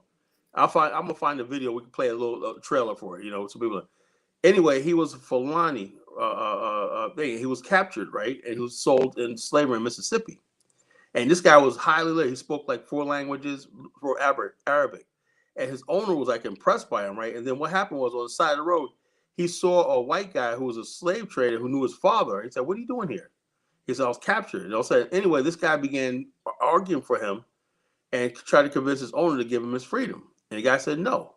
And so finally, the owner agreed to give him freedom so far as he leaves the United States. So he went to up north, right? And he also, what happened was the government of Morocco said this guy's a Muslim, so he's a Moor, and let him go. And the government of Morocco interceded on his behalf. And so the pressure, the guy released him. And so he went up north among the black community, but he had a certain amount of days to leave the United States. He ended up going to Liberia, where he died like a few months later. He died in Liberia. His descendants still are connected in Liberia and Mississippi. I forgot his name. Anyway, what that did was start the whole Moorish culture, right? Where black people would start calling themselves Moors to basically get away from being a slave descendant. So when you see people doing Moors, Hebrew, they're trying to get away from the stigma of being black and a slave descendant in America. Now that to me is race traitor, right? Why? Because I was brought here as an African American slave, right? That's who I am. I'm not going to run away from that. If I call myself something else or say that it happened, then I'm basically nothing but a race traitor. I'm selling out my ancestors. My ancestors came here during the transatlantic Holocaust called the Mafa. That's who I am. I'm not going to go to the white man. No, I never, like these stupid people talking about I'm Native American, slavery never happened. Those are cowards. Those are cowards that love America so much that they're willing to hate themselves. Now, I understand it's hard, it's painful looking at our history. And it's only painful when you bought this idea that somehow America is this perfect civilization. And what happens is if you believe that, you believe there's something wrong with you. You believe that something your ancestors did was wrong. My ancestors didn't do anything wrong. They were victims. And so we're saying that in order for us to gain what we have back, we need to be restored back to a status of free people. You can only be free by having a nation, land of your own. And then you will be proud. You'll be redeemed yourself. We have redemption yourself. The children of Israel, did they stay in Egypt? Now, all these people call themselves Hebrew Israelites, right? If you follow the pattern of the Bible, what they do? They had what? Deuteronomy chapter 11 says what? The Bible and Deuteronomy said, look, if you obey the Lord's commandments, I will bless you a land of your own. Where that land will flow milk and honey. But the Hebrew Israelites wants the land of the white man. They want the state of Israel. They want every place but what God said, the land of your own, which is on the African continent. So if somebody says I'm an Israelite and everything, and they said I believe in the Afrikstan, that could be I would accept that interpretation because you're talking about African soil. But when you basically say I'm a Hebrew Israelite and this is your land in America, you are a hypocrite. You're a liar. You cannot, anything that basically tethers you to America or ties you to America as the promised land, you are a hypocrite and a race traitor and a liar. This is what we're talking about tonight. So therefore, if anything that basically says denies the Mafa, you are committing an abomination. our ancestors are cheering for Bomani, Kala Genesis, and all of us because we're vindicating them. I'm not going to turn my back on my ancestors, for comfort in America. I'm not going to say my ancestors weren't everything. I was already here, stuff like that. I'm not going to adopt no pseudo religion. You want to know what my religion is? My race and what my ancestors went through was my religion. We have different faiths, You can be Buddha, but what you are is what you're, like James Baldwin said, your past is your present. You cannot deny your past. What happened to us in the transatlantic slave trade lives with us today. I am those Africans that were on that slave ship. I am those Africans that were suffering in the Caribbean and suffering in the South in the hot fields, slaves toiling and slaving. Everything. That's me. And also, I'm not going to talk about I was a king and everything. No, I wasn't. Whatever I was in Africa and whatnot, right now, till we redeem ourselves, what happened to us and everything, this is what I am right now. So you won't see me call myself King Kala and everything like that. My reality is my ancestors were taken in the transatlantic slave trade, and I have to avenge that. What comes after that? Hey, we build a great nation. Hey, we can talk about this. But right now, that's the circumstance I'm in. I'm not gonna walk around with a name like Mansa and King and Noble. What the hell is noble about you being at the bottom of somebody else's civilization while he sits up on top laughing? So that's what we're talking about tonight, folks. The people who sell us out for short-term gain, whether it's with the white man or with some African that want to make you forget your history and your past and everything. You are your heritage. You are your people. Your past is your present. That's your identity. You can't change your identity. You can't assimilate and try to erase this pain of 400 years. People are trying to do that, and it's not working. I want to become a Ghanaian. No, you're not. We're descendants of the transatlantic slave trade. That's our identity.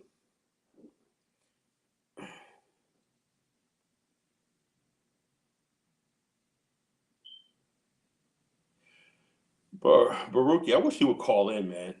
What's wrong with you calling in? What are you scared of your voice or something, bro?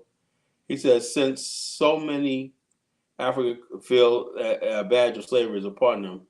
No, not a lot. Most African Americans are proud of what they are. It's a black people that's out in the media talking that stuff. Most black people in America, African Americans, don't get on social media, and they understand who they are.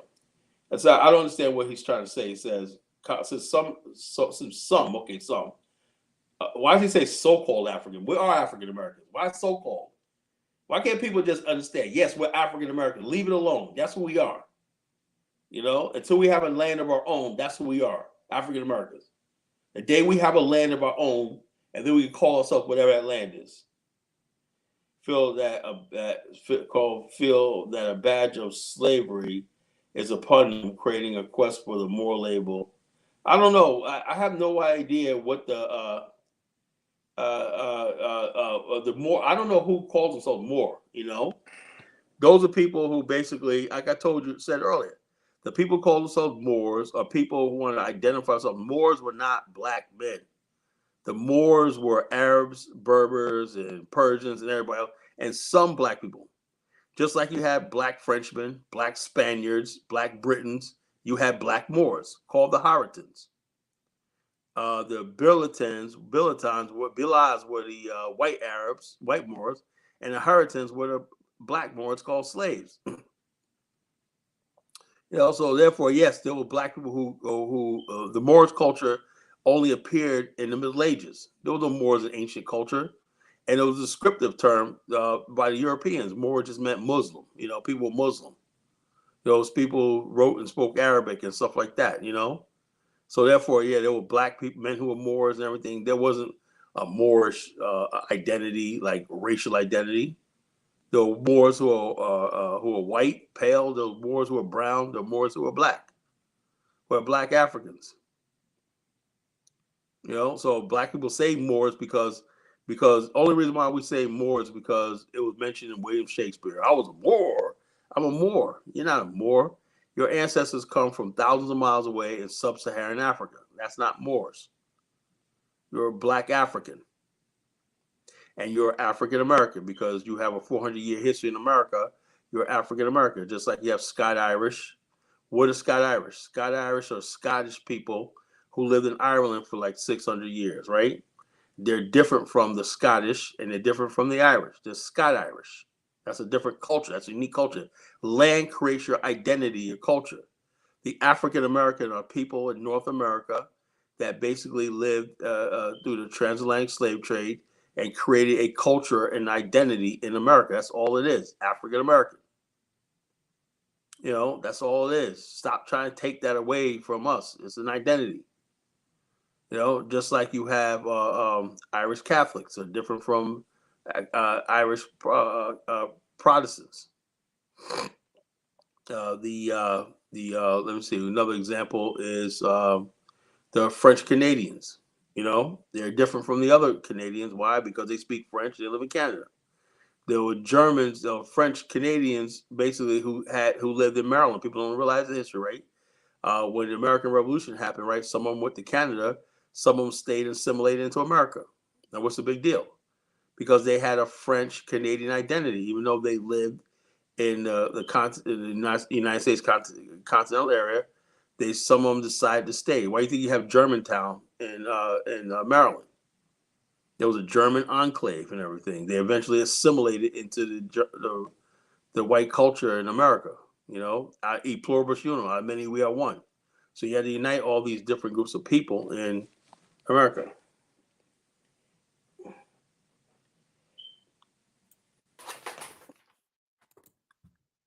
I don't know why don't these groups, I have no idea why some black people in America identify with that.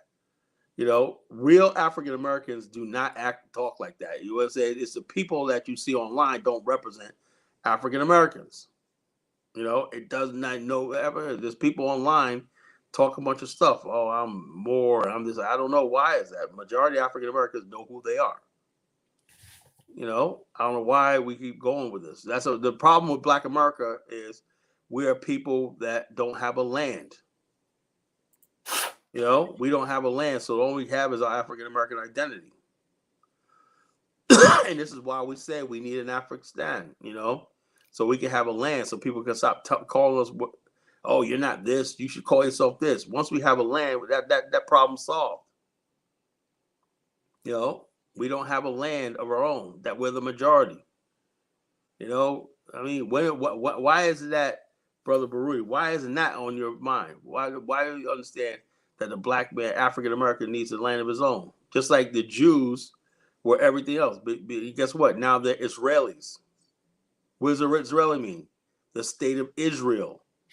Can you be an Israeli and you was born and live in Germany? No.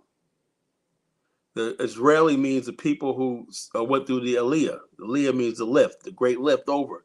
That means you settle on the Israel soil and you become an Israeli, a citizen of Israel, or inducted into Israel. You're not an Israeli. You know, so like I said, black people in America, we're African Americans until the day we have our great Aliyah, in which we will have our own land and everything. And we're going to start calling our territories in Africa part of the Afrikstan. People ask me, well, where are you, man? I'm Afrikstani, you know. I'm part of the global Afrikstan, you know. That's going to be our new identity, no matter where we are.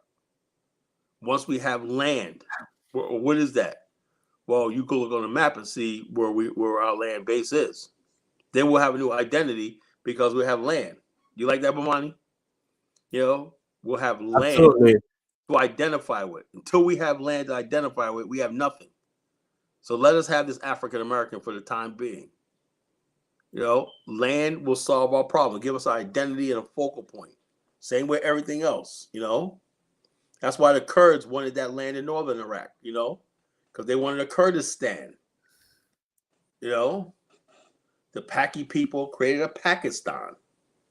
You know, Everybody has to have a land of their own. Afghan people have in Afghanistan. You know, everybody have the Irish have what? Ireland.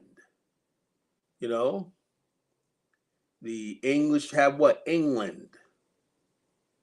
You know, what part of, if you don't have a land, you will have nothing. You have no identity. You have no place on this world. You know, and we cannot, all the stuff we talk about will never be true until we have land, you have infrastructure. And what's part of infrastructure? Institutions, your learning centers, you know, everything that makes a society work, infrastructure.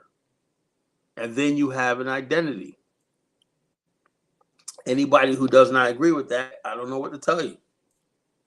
We're going back and forth, man. We produce all these scholars. Everybody mentioned tonight, doctor this, doctor that. And we're still in the same situation. The one thing we don't have is a land of our own. Until we have a land of our own, which we can identify with, that we can confide in, and that territory basically speaks for us and advocates for our thing. Well, I don't know. I don't know when you say a nation. Jamaica is a country. I wouldn't call it a nation. Barbados is a country. I wouldn't call it a nation yet. A nation is a unified ethno-nationalism. That means you have a nation. That means you like that, you know. I don't know why these people do that, you know, because there's people who basically identify with the Moors that are freaking from the islands and the Caribbean and stuff like that, you know. Once they get involved here, because you got people like from Malachi York Institute that are from the Caribbean, you know. You even have some people from that call themselves Nuwapians and stuff like that. You have some people from, I knew this one guy that was from Nigeria, this guy George. Him and I fell out years ago, right? Because he was from Nigeria, but he was a Nuwapian, you know? Now, can you imagine that, brother? You're Nigerian and you're a Nuwapian. You know? Ain't that some strange shit? Unbelievable, man. These folks are unbelievable. Yeah, he was like, yo, I said, yo, man, I was like telling him, man, I don't believe in that stuff. Me and him had a falling out, man. Dr. Malachi York. I said, yo, you're in Nigeria. And he had money too. He was like a facilitator. I don't know. I think he was corrupt. But he was like a facilitator of stuff. If you want to get stuff built in Nigeria, he knew where to go to and everything. So he brought a lot of investments and everything. But he was all that I said, man, we should just build Nigeria. Nah, man. We gotta make everybody Nuwapian, you know? I was like, man, what's the point of that, man? You know, all these people fall for these codes, man, and yeah, you know, and then I mean, what's the end game? Nothing ever get built. Nothing ever get built. Hey, Jim Jones, don't drink the Kool-Aid. Don't drink the Kool-Aid, you know. And so, like I said, man, we can't this identity. My brother Baruch, what's his name? Baruti. He basically he's on this identity stuff. It don't mean nothing. Well, let me play a clip from you for you. You know, as you're talking about, you kept on mentioning the same thing I'm about to play, like literally, and then I'll just, you know, stop somewhere in there, and then, you know, you can just share your thoughts. Right, go ahead. They dressed pretty good. They ate. There was two kinds of slaves. There was the house Negro and the field Negro. The house Negro, they lived in the house with master. They dressed pretty good. They ate good because they ate his food, what he left. They lived in the attic or the basement, but still they lived near their master. And they loved their master more than the master loved himself. They would give their life to save their master's house quicker than the master would. The house Negro, if the master said, we got a good house here, the house Negro said, yeah, we got a good house here. Whenever the master said we, he said we. That's how you could tell a house Negro. You know what? That's relevant, but the clip I really wanted to play was this right here. But the one I just played is relevant to the title. Right. Literally. Oh, there's one part he left out, but I'm gonna talk about that in a minute. Oh, go ahead. Okay, all right. Well, what he left out was the yard Negro. Okay. So, and the field Negro, and the Negro that was left out is the yard Negro. You know, let me tell you about the yard Negro, right? The yard Negro was somewhere in between the house and the field, right? Wow. He was a guy that hung around the yard, right? He probably had a little more education. He didn't do the field work, right? He usually was like the guy who drove the buggy, horse and buggy, ran errands and stuff like that. You know, he probably had his own space. He basically practiced the science of avoiding the white man, right? He hated the house Negro, right? He said, "Oh, I ain't going to the house," right? But he was too good to be in the field. That describes all our leadership today. The yard Negro, you know. So what was he, middle class? yeah. It's like in the middle, you know. And so he like, you know, he would go to the field and go, "Yeah, man," and he was always instigating shit, you know. And then call that, and he basically was always the one that the white man go to, what's going on with him, right? Or he'd be the middleman. He'd be like, he had the field Negroes and the house Negroes hating each other, right? And people don't realize this, right? Malcolm X got this one point wrong, right? The house Negroes and the field Negroes both hated the white man. The field, the yard Negroes loved the white man. Why? Because the white man gave him a little more space, more freedom, and everything. You know, the house Negroes had to live around their kids, get spit on by their kids, beaten, wow, like that. So they romanticize the house slave. It was what he's actually describing is the yard Negro. You know, this guy usually you can't enslave him, right? He probably a black man who probably had education or something like that. He's smarter than the average black person, but you know. And then right after slavery, these are the guys who went to the white man and say, "Yo, we know we all need our labor," and this is where our black political class came from. You know, they act on and we never act like that to this day. Y'all Sharptons and everything. These are slick talking people. These are black preachers and politicians, everything, right? Who talk on the masses' behalf. The white man's never had a relationship with the masses of black people. He always go through intermediaries, you know, the house, the yard Negroes. The yard Negroes got us convinced that they're on our side, right? Because he was, oh man, these house slaves and everything like that, house slaves, right? He would love to be in the house, but he's like, nah, I got to keep it real, you know. Wow. But he wants the comfort, and he wants the comfort of the house slave, but he got too much pride, you know. You know. That's why he thinks. So that describes every last single black leader we have. You know, they want the comfort of the right, but they want to do it in a slick way. You know, that's your Charlemagne the Gods and all you black people that talk that pretend to talk for black people. You know, they got like I got these Negroes on the run, man. You know, like damn, Moses. Tom, let me just even this, and then I'll just stop on some of it. But this is the other classic.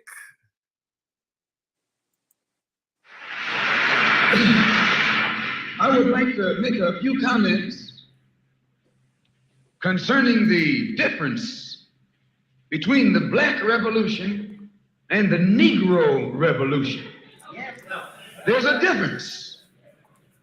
When you study the historic nature of revolutions, the motive of a revolution, the objective of a revolution, and the result of a revolution, and the methods used in a revolution, you may change words. You may devise another program. You may change your goal and you may change your mind. Look at the American Revolution in 1776. That revolution was for what? For land. How was it carried? Why did they want land? Independence. How was it carried out? Bloodshed. Number one, it was based on land. The basis of independence. And the only way they could get it was bloodshed. The French Revolution. What was it based on? The landless against the landlord. What was it for? Land. How did they get it? Bloodshed. Was no love lost. Was no compromise. Was no negotiation. I'm telling you, you don't know what a revolution is. Because when you find out what it is, you'll get back in the alley. You'll get out of the way. The Russian Revolution. What was it based on? Land. The landless against the landlord. How did they bring it about? Bloodshed. You haven't got a revolution that doesn't involve bloodshed. And you're afraid to bleed. I saw you're afraid to bleed. Long as the white man sent you to Korea, you bled. The main part I wanted to play of that is the focus on land. And he said, like he said, I talked about tonight. I talked about the French Revolution, the American Revolution, the French Revolution, the aristocrats and everything. The people looked around. We ain't got shit. We're poor, and these people living in these nice palaces and everything like that. What happened? You know, they had no land. They were feudal. They lived in a feudal society. They had a revolution. You know, they had bloodshed. They got that land. You know, same thing with the American Revolution. They kicked the British out of here. You know. They got land, you know. Only the black man think he's gonna have a revolution and not have no land. He think the revolution is changing, you know. Changing your name ain't gonna do nothing. You don't have no land, you ain't got jack. And that's the exact point right there, land. You don't have no land. My revolution is I want a land of my own. You know, the Jews, they got Israel was a revolution. Why? Because they won the state of Israel. But you may hate Jews, whatever you want. I don't understand why black folks are Jews and you ain't got no land. Black people are real Jews. Okay, where's your land? And the same fools go over to the state of Israel. You know, I mean, this is what I said. These people, like I said, I have nothing to say with them. I'm not going to compromise with them, you know. People call me and say, oh, Kala. So we about Kala. I don't give a damn. One more clown nigga, you know, getting punked by the Jews. What else is new, you know? You know, the Kyrie Irving say, you know something I heard? I read Journey to the Promised Land. You know, I got that on Amazon. I'm going to put that up there. Did he do that? No. You know, did he go and say, you know, I got this guy, Brother Bomani, who's building a Black Star Pan-African community in Ghana. I want to get in on that. You support it. Did he do that? No. So what the hell do I give a damn about people who don't give a damn? I don't give a damn about anybody who don't care about this movement anymore. You on your own. You want to get punked and bitched by the Jews? You go right ahead. You know, I'm tired of playing games and whatnot. I got to put these idiots on high. Carl, what do you think about the FBA movement? I don't give a damn about the FBA movement. You know, the reparation movement. Are they supporting what we're doing? Or they say, you know something? We want reparations, but I support what Bomani and Kyle's doing. No, they doing that? No. So I'm not coming here compromise with anybody no more. If you either you with us or you're against us. And that's the way we gotta be. I'm in no obligation to support any goofy ass movements, which is nothing but distractive. Negroes will talk about everything else, about how to get land, how we gonna have a nation of our own, how we have a flag around, so how we become an independent, sovereign country. That's what I'm talking about. If you're not talking about that, we got nothing to talk about. Now, if you support what we're doing, hey, I'll take a look at what you're talking about. You know, but we always get stabbed in the back. You know, everybody thinks there's going to be some shortcut to salvation. There's no shortcut to salvation. Like Malcolm X said, revolution is about land. And when a white man, Benjamin Franklin, after the signing of the Constitution, right? And somebody asked him, what happened in there? You know, what y'all do? He said, we created we created a republic if we can keep it. In other words, nothing's written in stone. You know, and I'll be honest with you, right? You know, despite everything America did to us, I don't want America to fall. I'm not asking for that.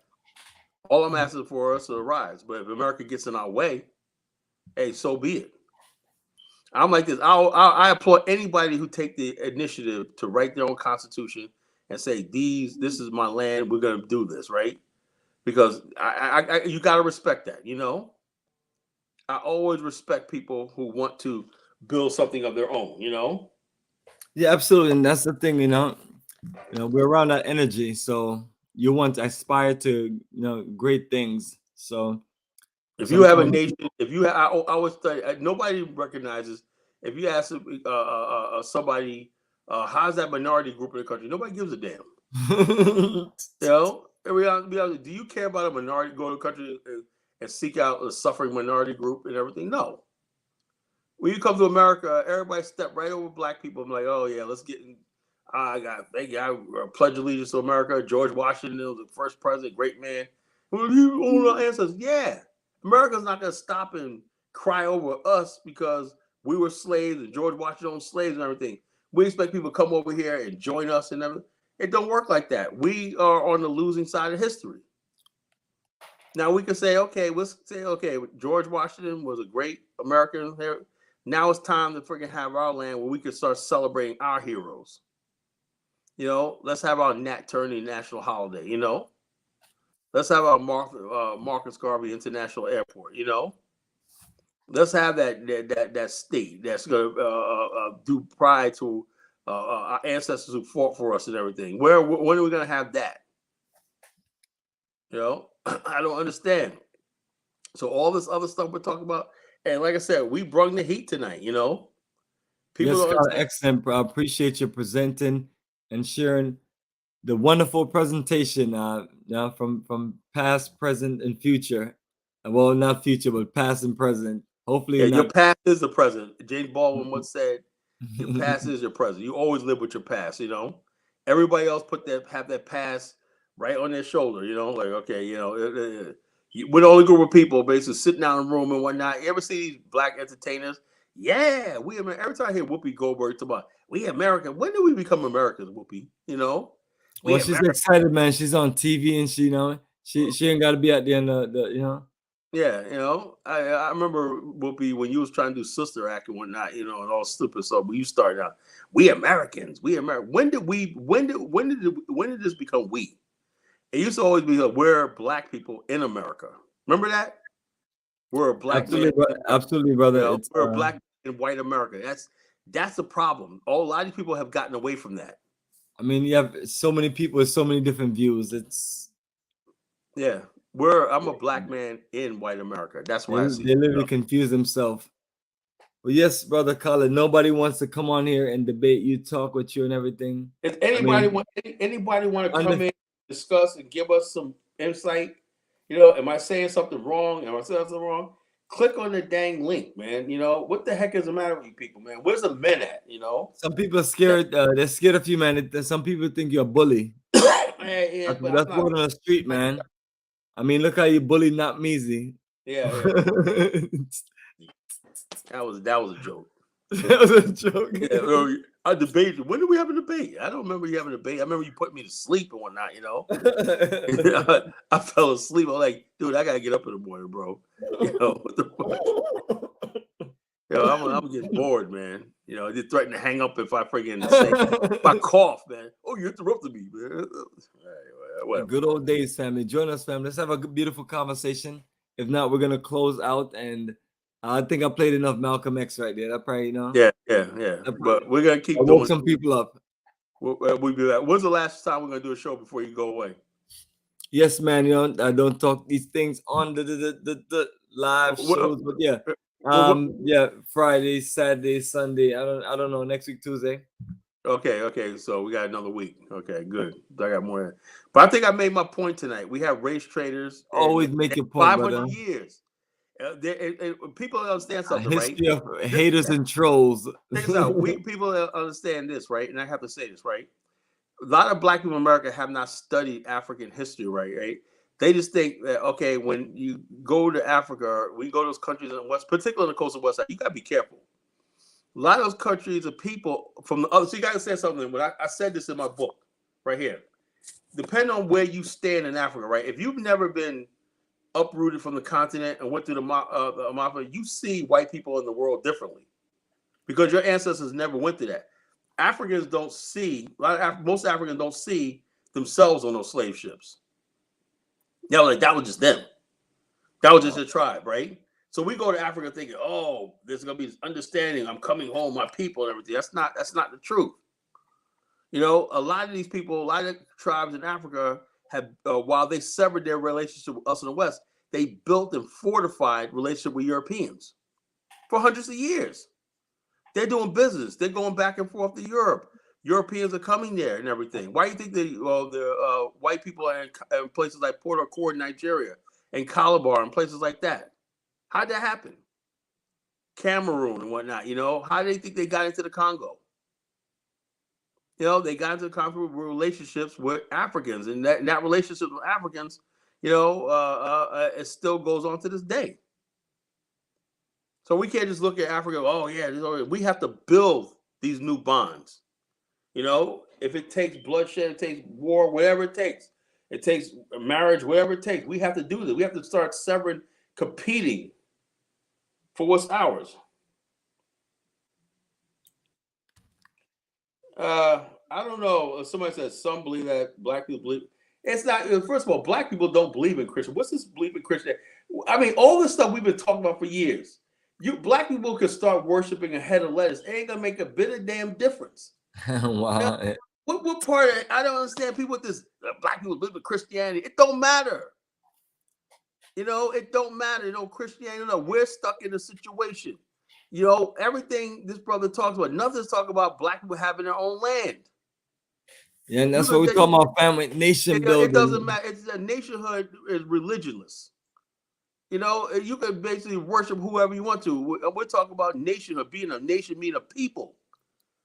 A religion, though, whatever religion you practice, don't mean a damn thing. You know, when you on that slave ship, when you on that white man don't give a damn about what you practice.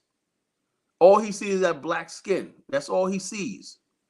And say that when you get called nigga on the side of the road, he say, "Oh well, he don't." Everybody say, "You stupid Muslim, you stupid Hebrew Israelite." All he sees is black.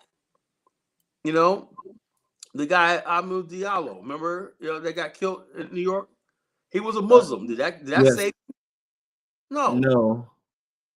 You know, so why we keep having these stupid elements? Maybe this guy Baruti is not on our level. You know, he's still talking about the religion and all that. That don't mean nothing. You know, I haven't seen one thing that advanced black people talk about religion. We had all kinds. We had Father Divine, Daddy Grace. We had Reverend Knight. We had the Nation of Islam. We had the New Gods and Earths. We all had every kind of religion and cult come through Black America and that, and it's still the goddamn the same thing. You know, and black people ain't gonna be like, you know something? Let's change our religion. That's gonna solve our problems. Not gonna be nothing. Same thing, self-hate, anti-African culture, no connection to a homeland, and lack of nationality. Those are the freaking problems. But nobody wants to talk about that. All we want to do is talk. I want somebody to say, Kala, you're right.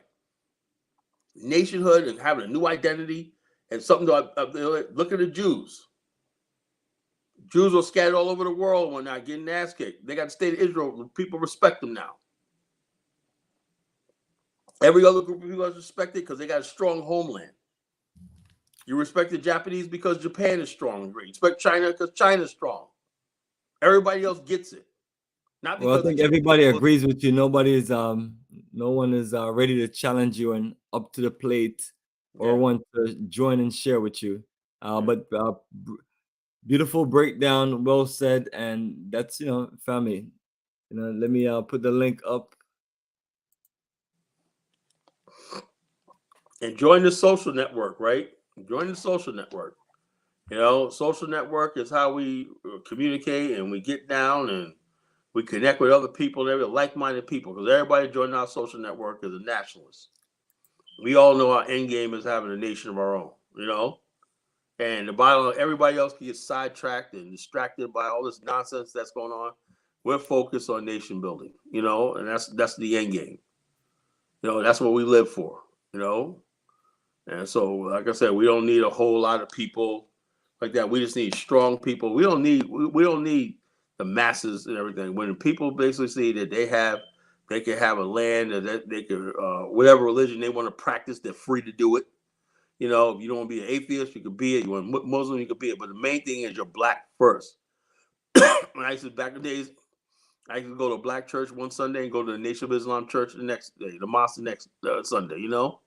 Black people are black people. I like being around black people, real black people. I can go to a Baptist church, a Methodist church. I can go to this church right here. I can sit down with a black lodge. I can sit down with a black Freemasonic lodge, whatever like that. Wherever there's black folks and whatnot, black folks are black folks. People who aren't around black people don't understand that, A group of black people are a group of black people, Yeah, some are educated, some are down to earth, middle class, some are just whatever, Black people are black people. Yeah. Absolutely, brother. Folks just gotta socialize, and we just gotta connect our people and encourage them to, you know, do better. But yes, brother, it's one of those beautiful nights. Yeah. And you have answered all the comments, and you have broken everything down. So I don't know if we have much more to share. We got rid of all the trolls, Yeah, and I wish somebody would call in, but you know, we gotta start paying people to call in. now they scared of you, man. And Cash App, you know. But I like to somebody, like I said, you see, there's a difference between Kala Genesis and everybody else. Everybody else want to talk. So I know for a fact, I believe in my people. There's nothing wrong with black people. All we need to do is provide space and opportunity, and our reality will change. Even the black people that stay in America, they will have pride in knowing that they're building. When the people start knowing that we're building this stuff on the African continent, wait till we hit Angola and Zambia. And people know that we spend the pride in black America. You think they're going to gangbang anymore? No. You think like they're gonna have pride, and then we tell them, "Yo, if you over here fucking up, you ain't gonna be allowed on. You have something to bargain with people with, you know.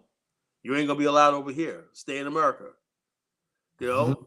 And once we have that policy, right now, black people haven't thought. What do you have over your people? That is, if we can't do that with Africa right now because we don't control nothing. So people tell me, Kyle, you can't stop me from going to Africa. I can't. All right, you're right about that. But when we have the Afrikstan, I will be able to. So people want to go to Africa and just fuck up. And if I want to go to Africa, I can do whatever I want to do. And like that, you know? Okay, all right, that's fine. You know, the government of Africa will let you in, whatever. You know, government of Africa.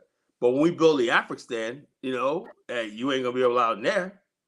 If you over here fucking up or you a race trader or whatnot. We got a lot of race traders who think they can go to Africa and fuck up and do all kinds of nefarious shit. And we can't do nothing about it, you know? Powerlessness. I'm sick of being powerless. You know, what the bottom line is, let me say this in closing, right? Every group of people have the right to have their will exercised. Well, let me give you an example. When Japan bombed Pearl Harbor and Franklin Delano Roosevelt said to December 7 will be a day in infamy, right? America wanted what? Revenge. The whole country mobilized for war with Japan. Now, at the same time, 20 years before that, Black Wall Street in Tulsa was bombed to the ground by federal government and everything. Black whole section of town in Tulsa unjustly bombed. Were we able to strike back against that? No. When we were killed in Wilmington, did we ever struck back? No, we made an impassioned speech to the president. And in 1959, a white girl kissed two black boys in North Carolina. They almost lynched them. They were put in jail, adult jail and everything, beaten. The Klan came there. The letter was written to President Eisenhower. He did nothing about it. Those little black girls, 4 black girls that were killed in Birmingham, Alabama, in a church bombing. Black men stood back. We were powerless. We couldn't do nothing about it. No man should basically be powerless. The gang violence and everything. People putting poison music out there deliberately creating a destructive culture in Black America. Black America is unrecognizable right now. We're powerless to do anything about it. Don't tell me about changing my name and everything, and we're still in the powerless. Like I give Jamaica one thing, Brother Baru, you're right about one thing. Jamaica said, you know, we're going to ban all music that's destructive. We don't give a damn. Black America, we don't have any power over what goes on in our people. We have no censors. You go to any other country when they have music they ban. They have acts they ban. They have people that they don't let into their country. We have no power whatsoever of what goes on and what comes on people. We have no censorship. Dr. Clark talked about that. We have no power over the media and the brainwashing of our people. You can only have that when you control your own reality. So I'm not going to sit here and talk about trying to change a Black America or change religion, change names. That's a bunch of nonsense. We have to change our reality. And the bottom line is this: when we build these territories on the African continent, they're going to be citadels of peace, hope, and everything. That's going to be the model where our culture is going to rise again. All right, Not in perfect. this situation. I'm gonna let on Big Black. Sorry, I'm gonna let on Big Black, but I'm also All right. gonna start to close it out. But if you guys have something to talk, you can talk. Yeah. Let him on. Let's what Big Black has to say. Let's go, brother. Thanks for calling in, brother. Hey, no problem. Greetings, brother.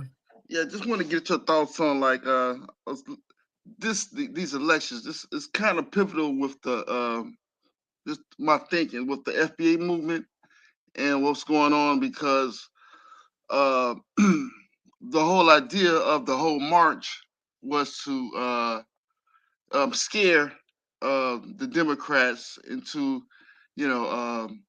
pretty much give an ear, and have to listen because of the results of the election. And I kind of was, I didn't pay too much close attention, but I took a glance at, the seats, and it looks like, from my understanding, it really didn't move too much of a needle as far as, looks like the Democrats look like they're gonna still control Congress. They're gonna control Congress, and it seems like a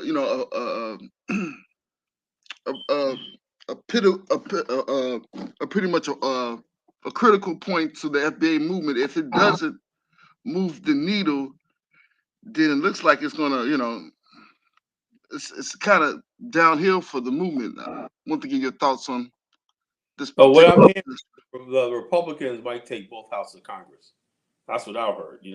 They're up in the Congress, and Senate's tight. And Raphael Warnock, they haven't called it yet in Georgia, and Raphael Warnock, Herschel Walker, dead heat.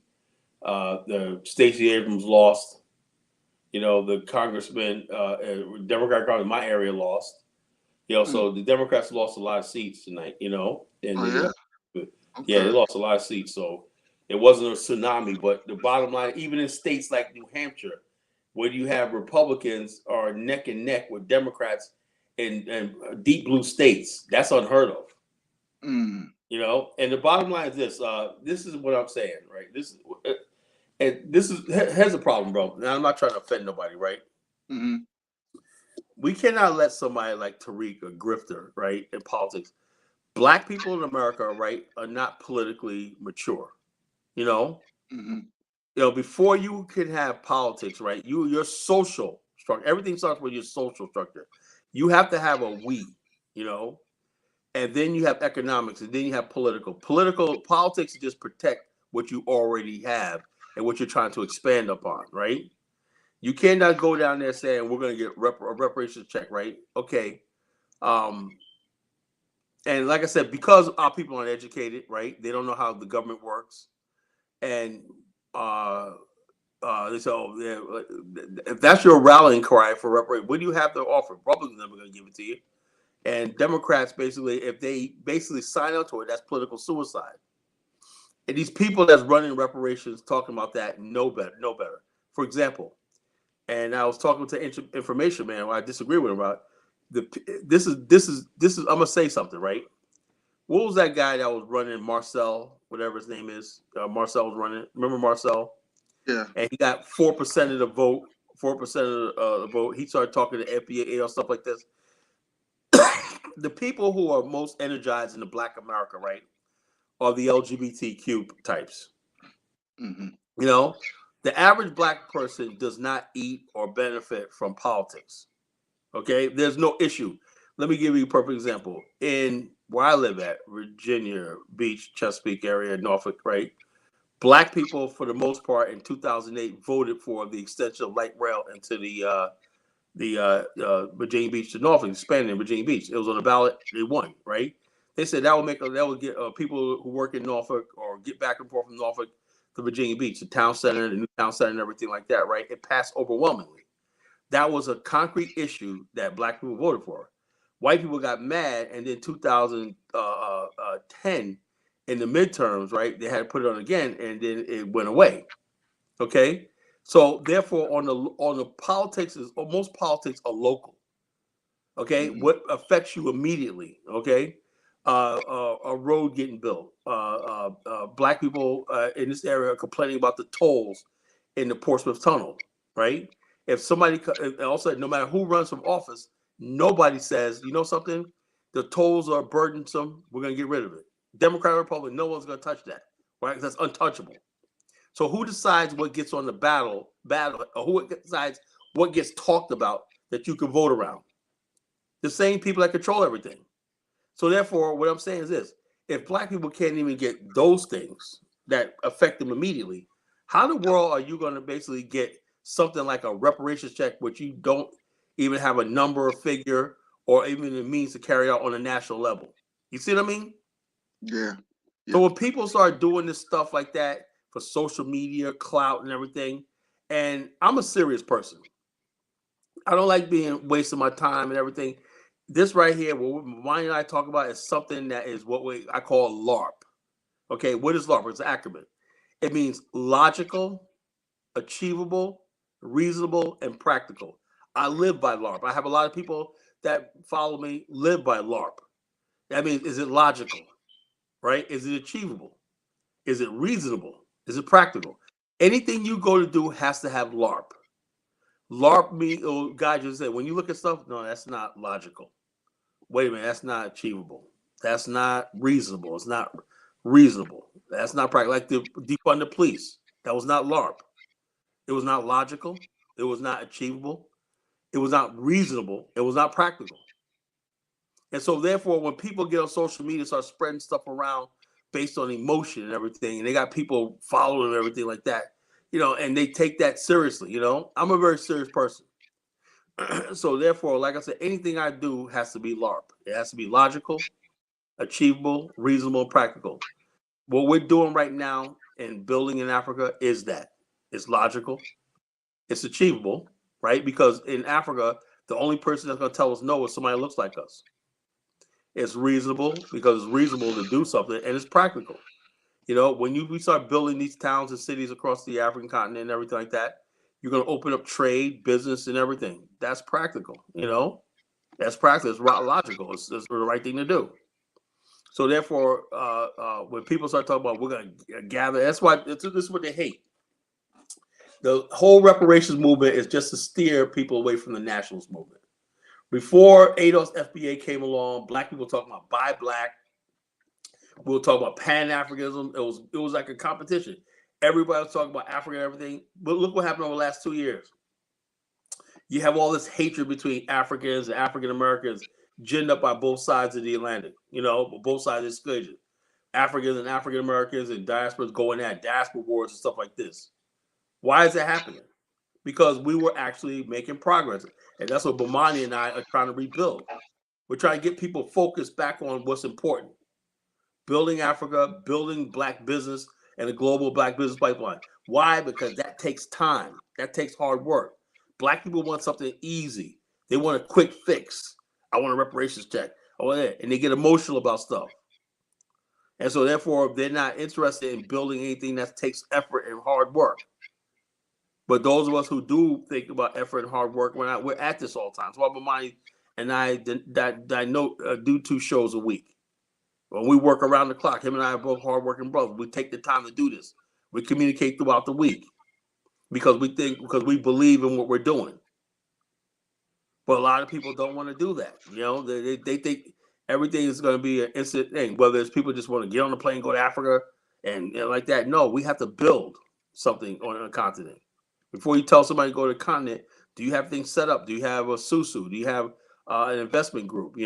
Are you? Do you have a major contract? Do you have anything that you could pull people together around? Are you bringing black families over? Or what are you doing to accommodate people?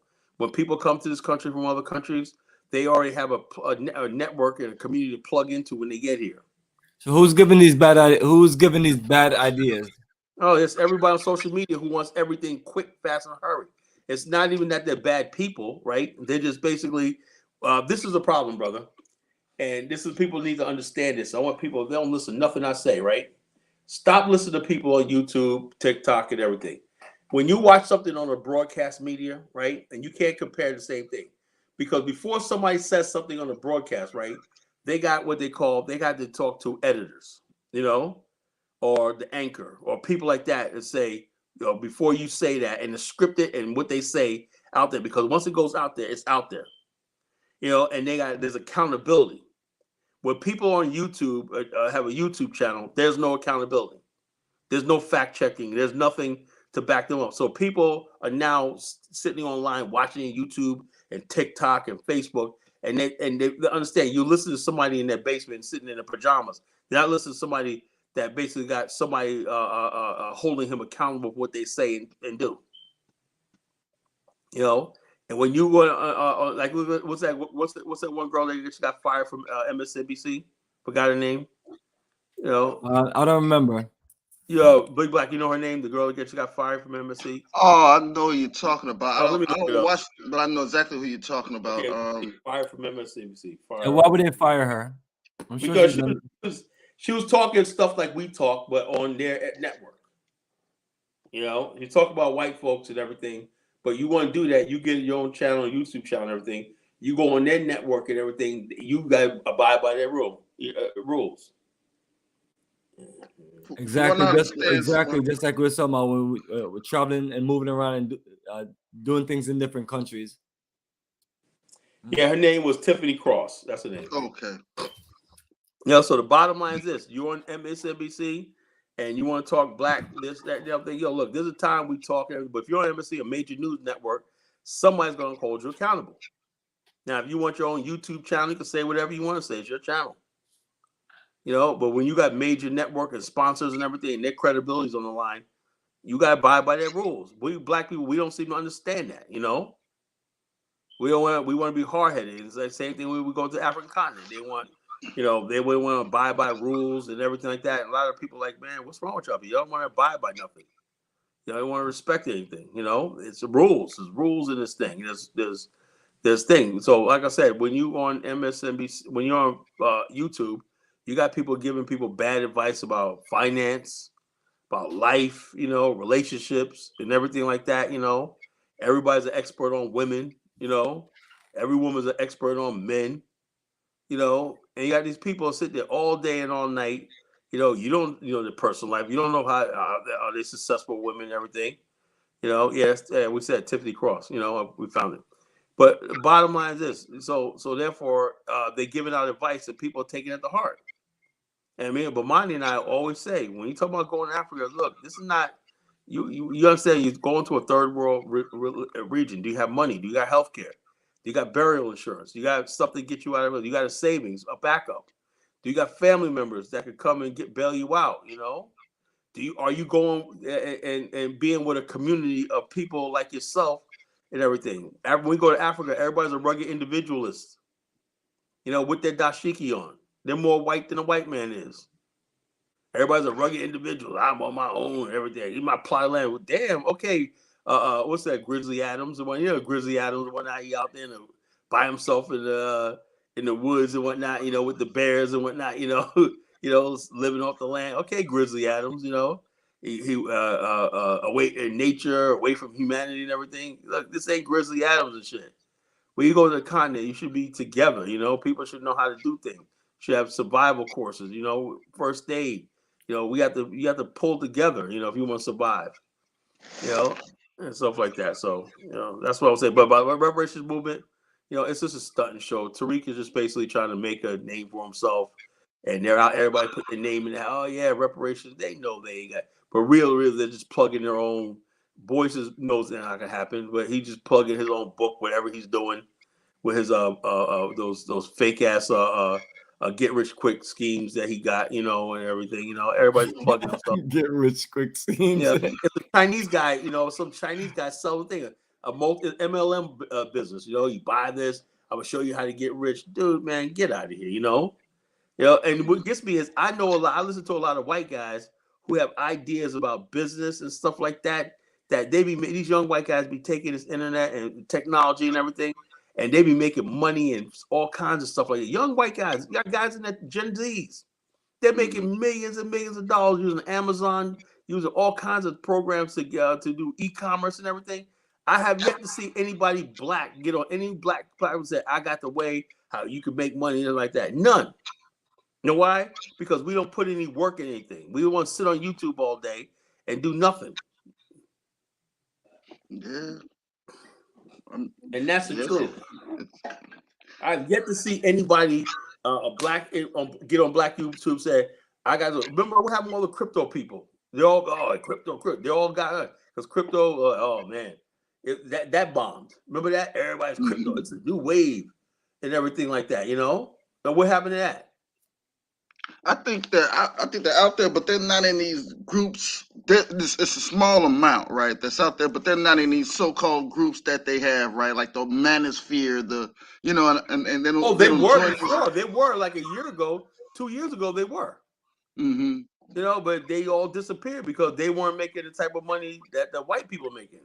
They're doing crypto, and they're saying, "Well, I still to this day don't understand what's the difference between me using crypto and using regular dollar. You know, what am I gaining?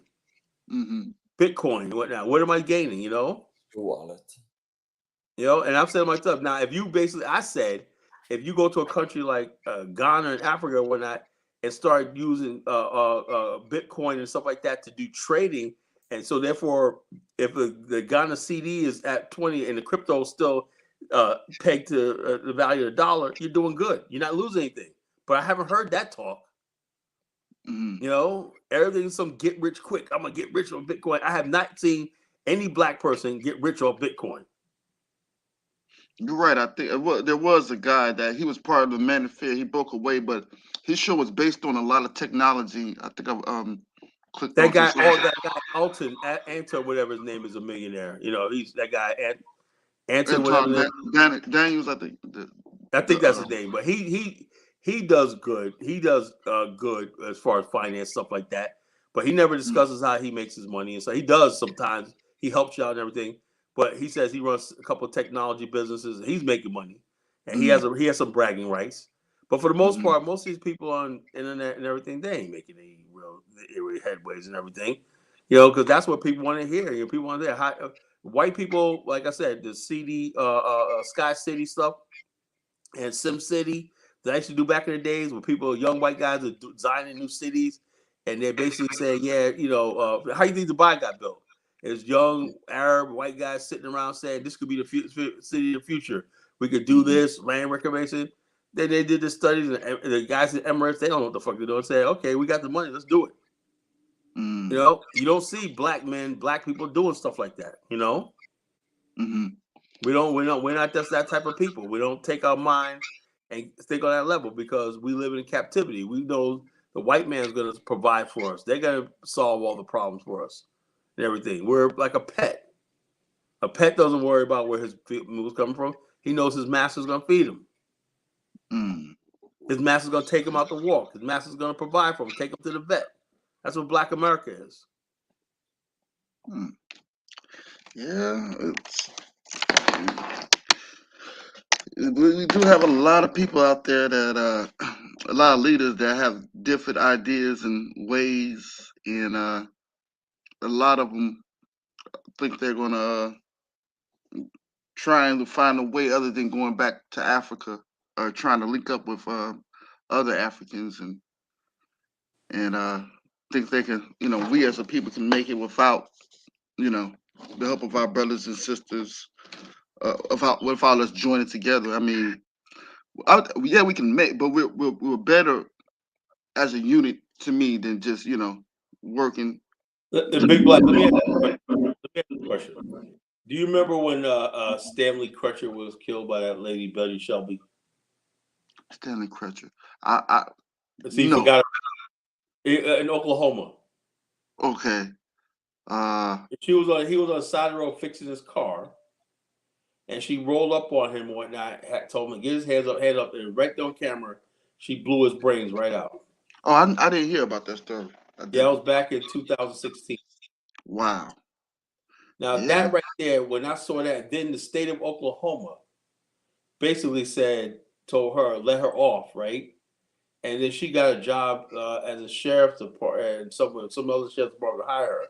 Basically, she knew her whiteness, right? And she wasn't an attractive white woman. But she saw this black man. Oh, he looks like a beast. She saw this big black man. This was her time to show one of these black men that she hates. She probably sexually desired, you know, and she blew his brain, took his life. This man was coming from church. So she was the one that was, she drove along, and he was the one that was stuck on the side of the road. He was stuck on the side of the road fixing his tire, and she Wow. up on him, right? And he was asking, "I'm just fixing my tire one night." And she was like, "Put your hands up, whatever." And then what gets me is they threw drugs in his car. He was a deacon in the church. Threw drugs in his car and said he was flipping out. We saw it on camera. It was camera captured from the helicopter. He had his hands up, and she still shot him in cold blood. Wow. Yeah, that says a lot. And so when I'm saying like this, well, so I'm like this. I do this for Stanley Crutcher. Alton Sterling was minding his business, selling CDs outside of a store. Two redneck police officers, they were looking for somebody else, came accosted him and killed and took his life. You know, got away with it. And so I'm saying to myself, the reason why they're able to do this is because they know we're helpless and we're powerless in their system.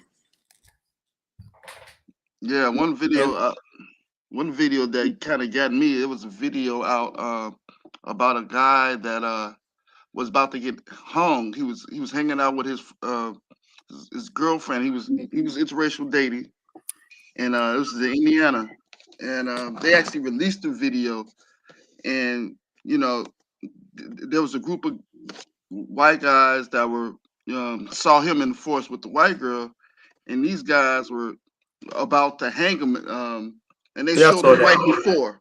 That was a Jamaican guy. Yeah, and they was the tripped out thing. A lot of us want to probably ask the question, well, what happens right before hanging? Well, these guys were just trying to wear him out. You know, they wasn't trying. It was like about 5 or 6 guys. They were just trying to wear him out so he could be tireless for them to do what they want to do.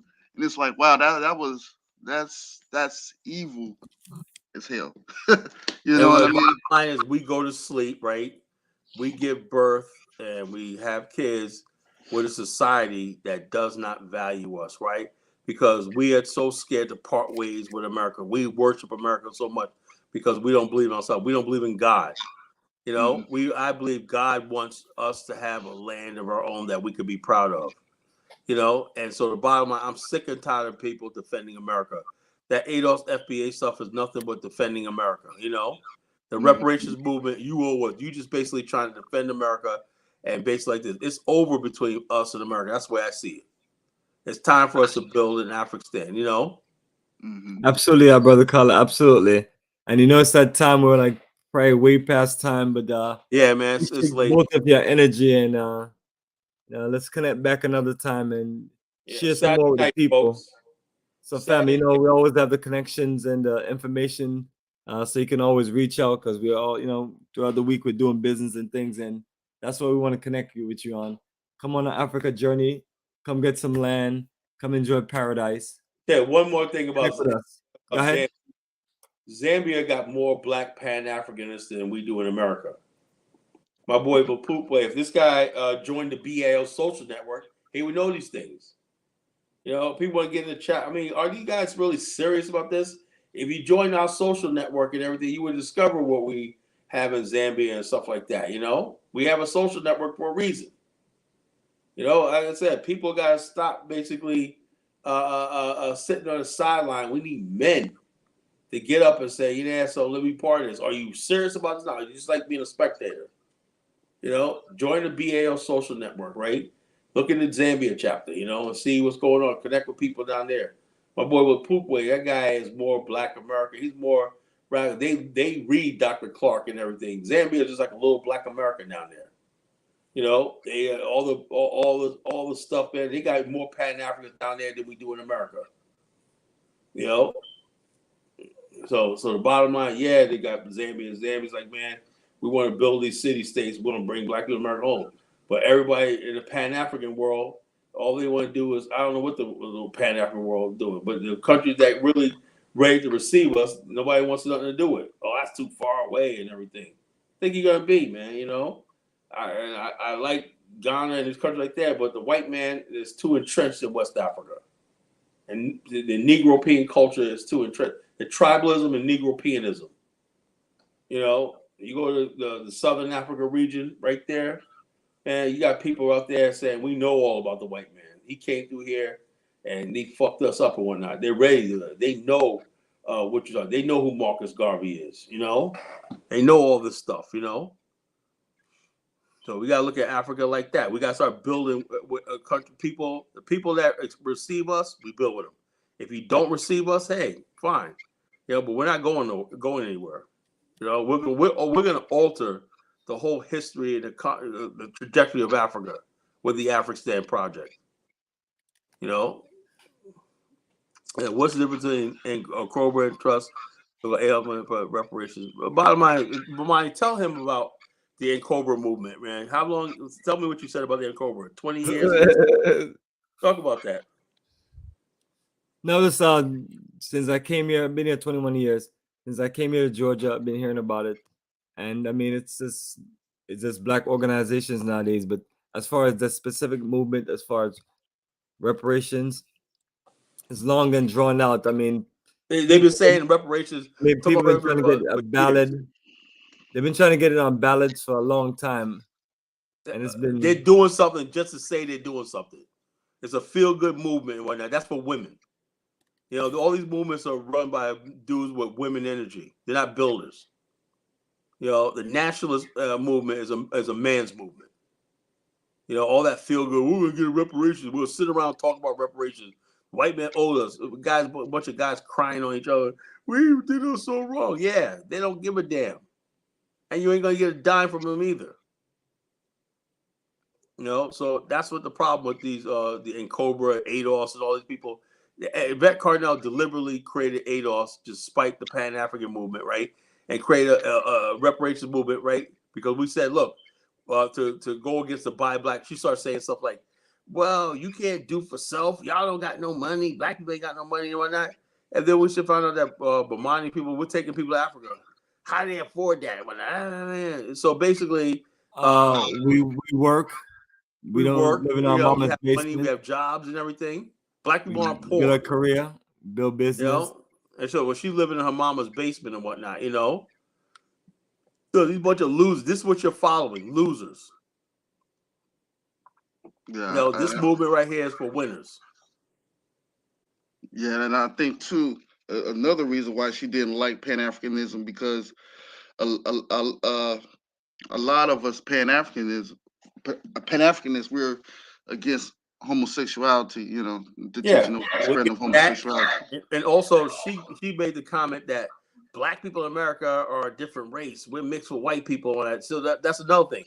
A lot of these ADOS FBA people really do believe they're closer to white people than they are Black. Antonio Moore said, I'm not African. I got 10-15% white blood in me. These people are sick. They hate Africa. They hate the blood in them. Whatnot.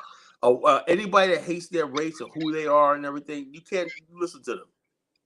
All these people they're colorists. They don't like African blood, color, and features, and they talk all that nonsense. That's all it is. It's hey, they tap into something in Black America that's deep. That's self-hate, and they legitimize self-hate. You're different from Africans. What's the difference?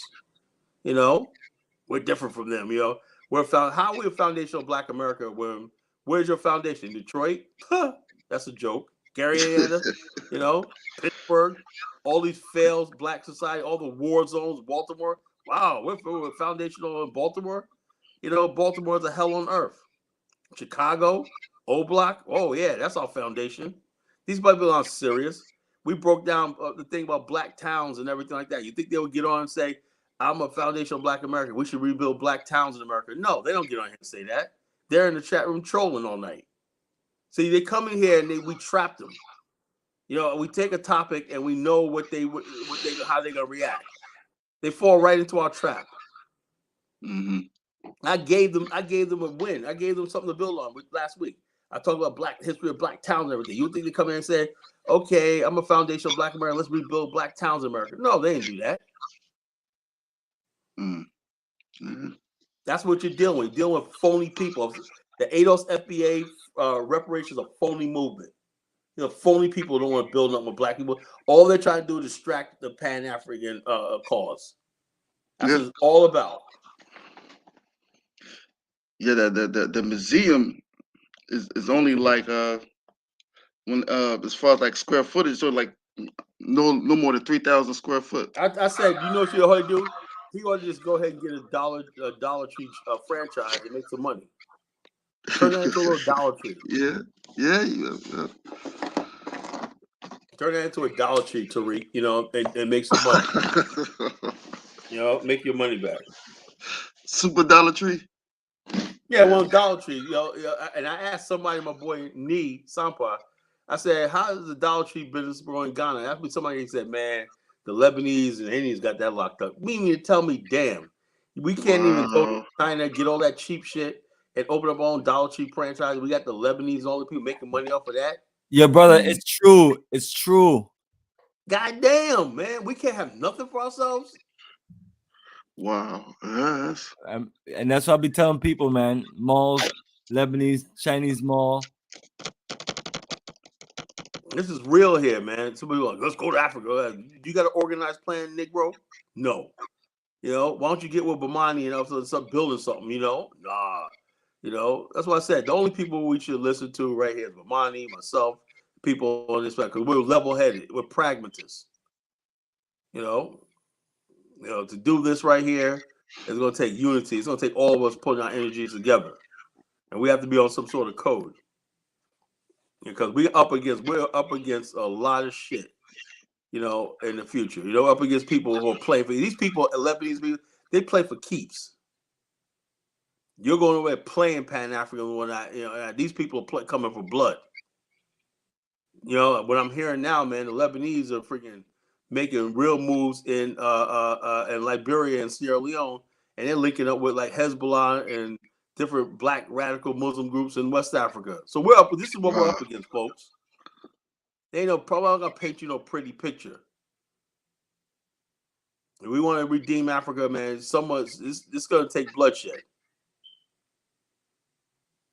How long the Lebanese been in there? Lebanese has been there since like the 50s. You know, Lebanese are a parasite. I know they got a nice hotel called the Farmington. That's a nice hotel in Liberia. I had it's a 5-star hotel right by the airport. I had a ball. I gotta admit, I had a ball. That was the nicest hotel I've been in my life, man. You know, I stayed there last night. I was in Liberia. You know, and I was like, damn, man, because right next to the airport. You know, I was like, damn, I had a ball. You know, that shit was. I mean, the weather. Oh my God, it was perfect. You know. And the drinks, the food, everything was good. The hotel, oh man, God, the place was like great. But anyway, the Lebanese are there and everything. They keep below profile. But what I'm hearing, you know, you can't even blame them because they're there. You know, only thing about the Lebanese in Liberia is they can't get citizenship or nothing. You know, but they do. We let them own land in Liberia because when they do build something, they do build shit with their money. I give them that. You know, they got a nice place in Syncor, like a nice. It's like a pizzeria. It's like a shopping center and a nice 5-star restaurant. It's a nice place, you know. And I went to this ice cream shop and everything. Really nice. They got these ice cream parlors in Liberia on Tubman Boulevard, man. Nice, man. I was like, shit, man. So they build nice things for the country. I do give them that. They got car dealerships, you know, with glass doors like on Syncor on Tubman Boulevard with showroom with BMWs in there, Mercedes, brand new Mercedes and Jeeps and everything. You know, that. So you drive down when you drive in Tubman Boulevard, man, you think you was in Manhattan. You know, it's really nice. So they put that money into Liberia. So I have no problem with that. The black man, we got to start putting our money and making money in our land, you know? So we got to get, like, there's nothing stopping the black man in America from doing that, you know, doing what they're doing in Liberia. You know, so I'm not gonna hate on them, the Lebanese, but they're doing what they got to do. You know, so. But, yeah, sounds like we gotta start doing that too, and yeah, that's what we do. If we start building business in these countries like Liberia, and we start creating our own millionaires and people who are wealthy and whatnot, and the story of Black America will change, right? What I like to see is when movies are made, instead of everything being set in Compton or New York, that we have a scene set in Accra, Ghana, you know, of of a guy on vacation. Oh, we're in and then sing. Tell me when's the last time you've seen a movie where a black movie has all these black movies come out where the setting is anything other than here or the Caribbean? Yeah, Think that's about a good that. point. That's a good point. Yeah, so that's why they call me the Kala Genesis, a chief for the Voice of the Colonial radio show. I come on this point. When the time you're gonna see a black movie in America, and I mean, they did that Coming to America too, was pretty good, but it was a fictional place. It was Zamunda and stuff like that. Was actually pretty good, But for and the Black Panther a little bit, okay. But when is the time you're gonna see like when Europe when we watch a Asian movie? 1 minute they're on the phone with my guy's flying in from Singapore. I'll meet you in Singapore at the airport. When are we gonna have those cross-continental movies and stuff? Yeah. Are there any flights from America straight to Africa? Yeah.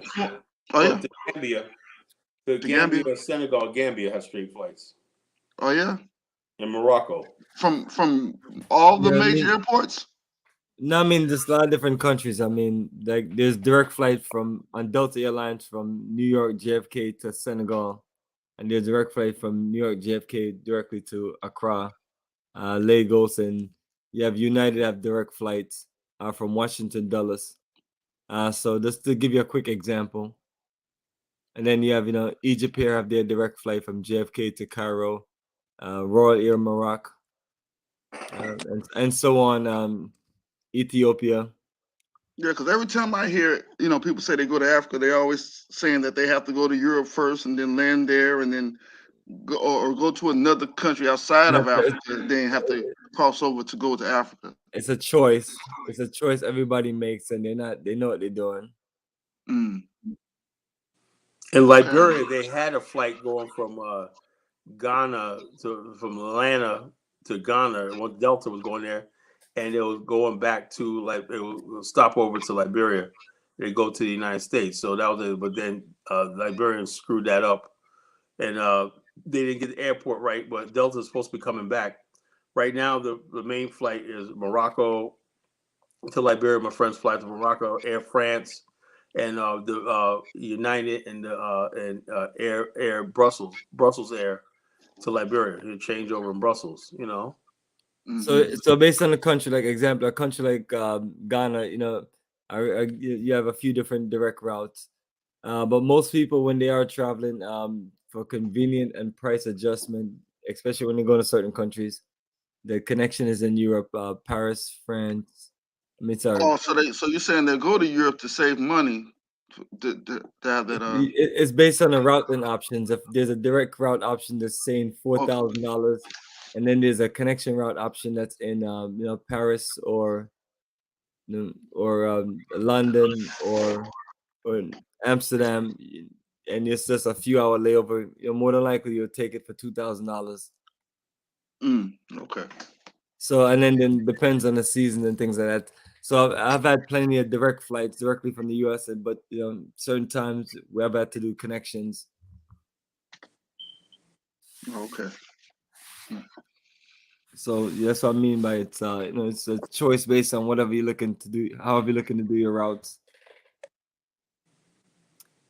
But nevertheless, yes, we can always talk about tickets, routing, and a whole lot of airline and travel advices and things on another time. So family, let's close and both you brothers enjoy your night and have a productive day. And thank you. Thank you. Yes, so take care. Good night, family. Appreciate your energy as we connect on another live stream. We'll be back. Hopefully, we'll be back Saturday night. So. No, we'll just we always keep you posted. No, we don't operate like we're on schedule, so don't just be looking for us. But whenever we do something, we get the post out.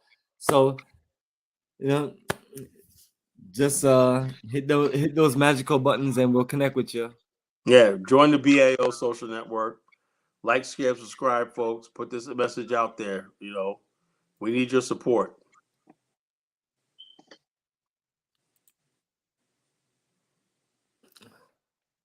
There you go. All right. close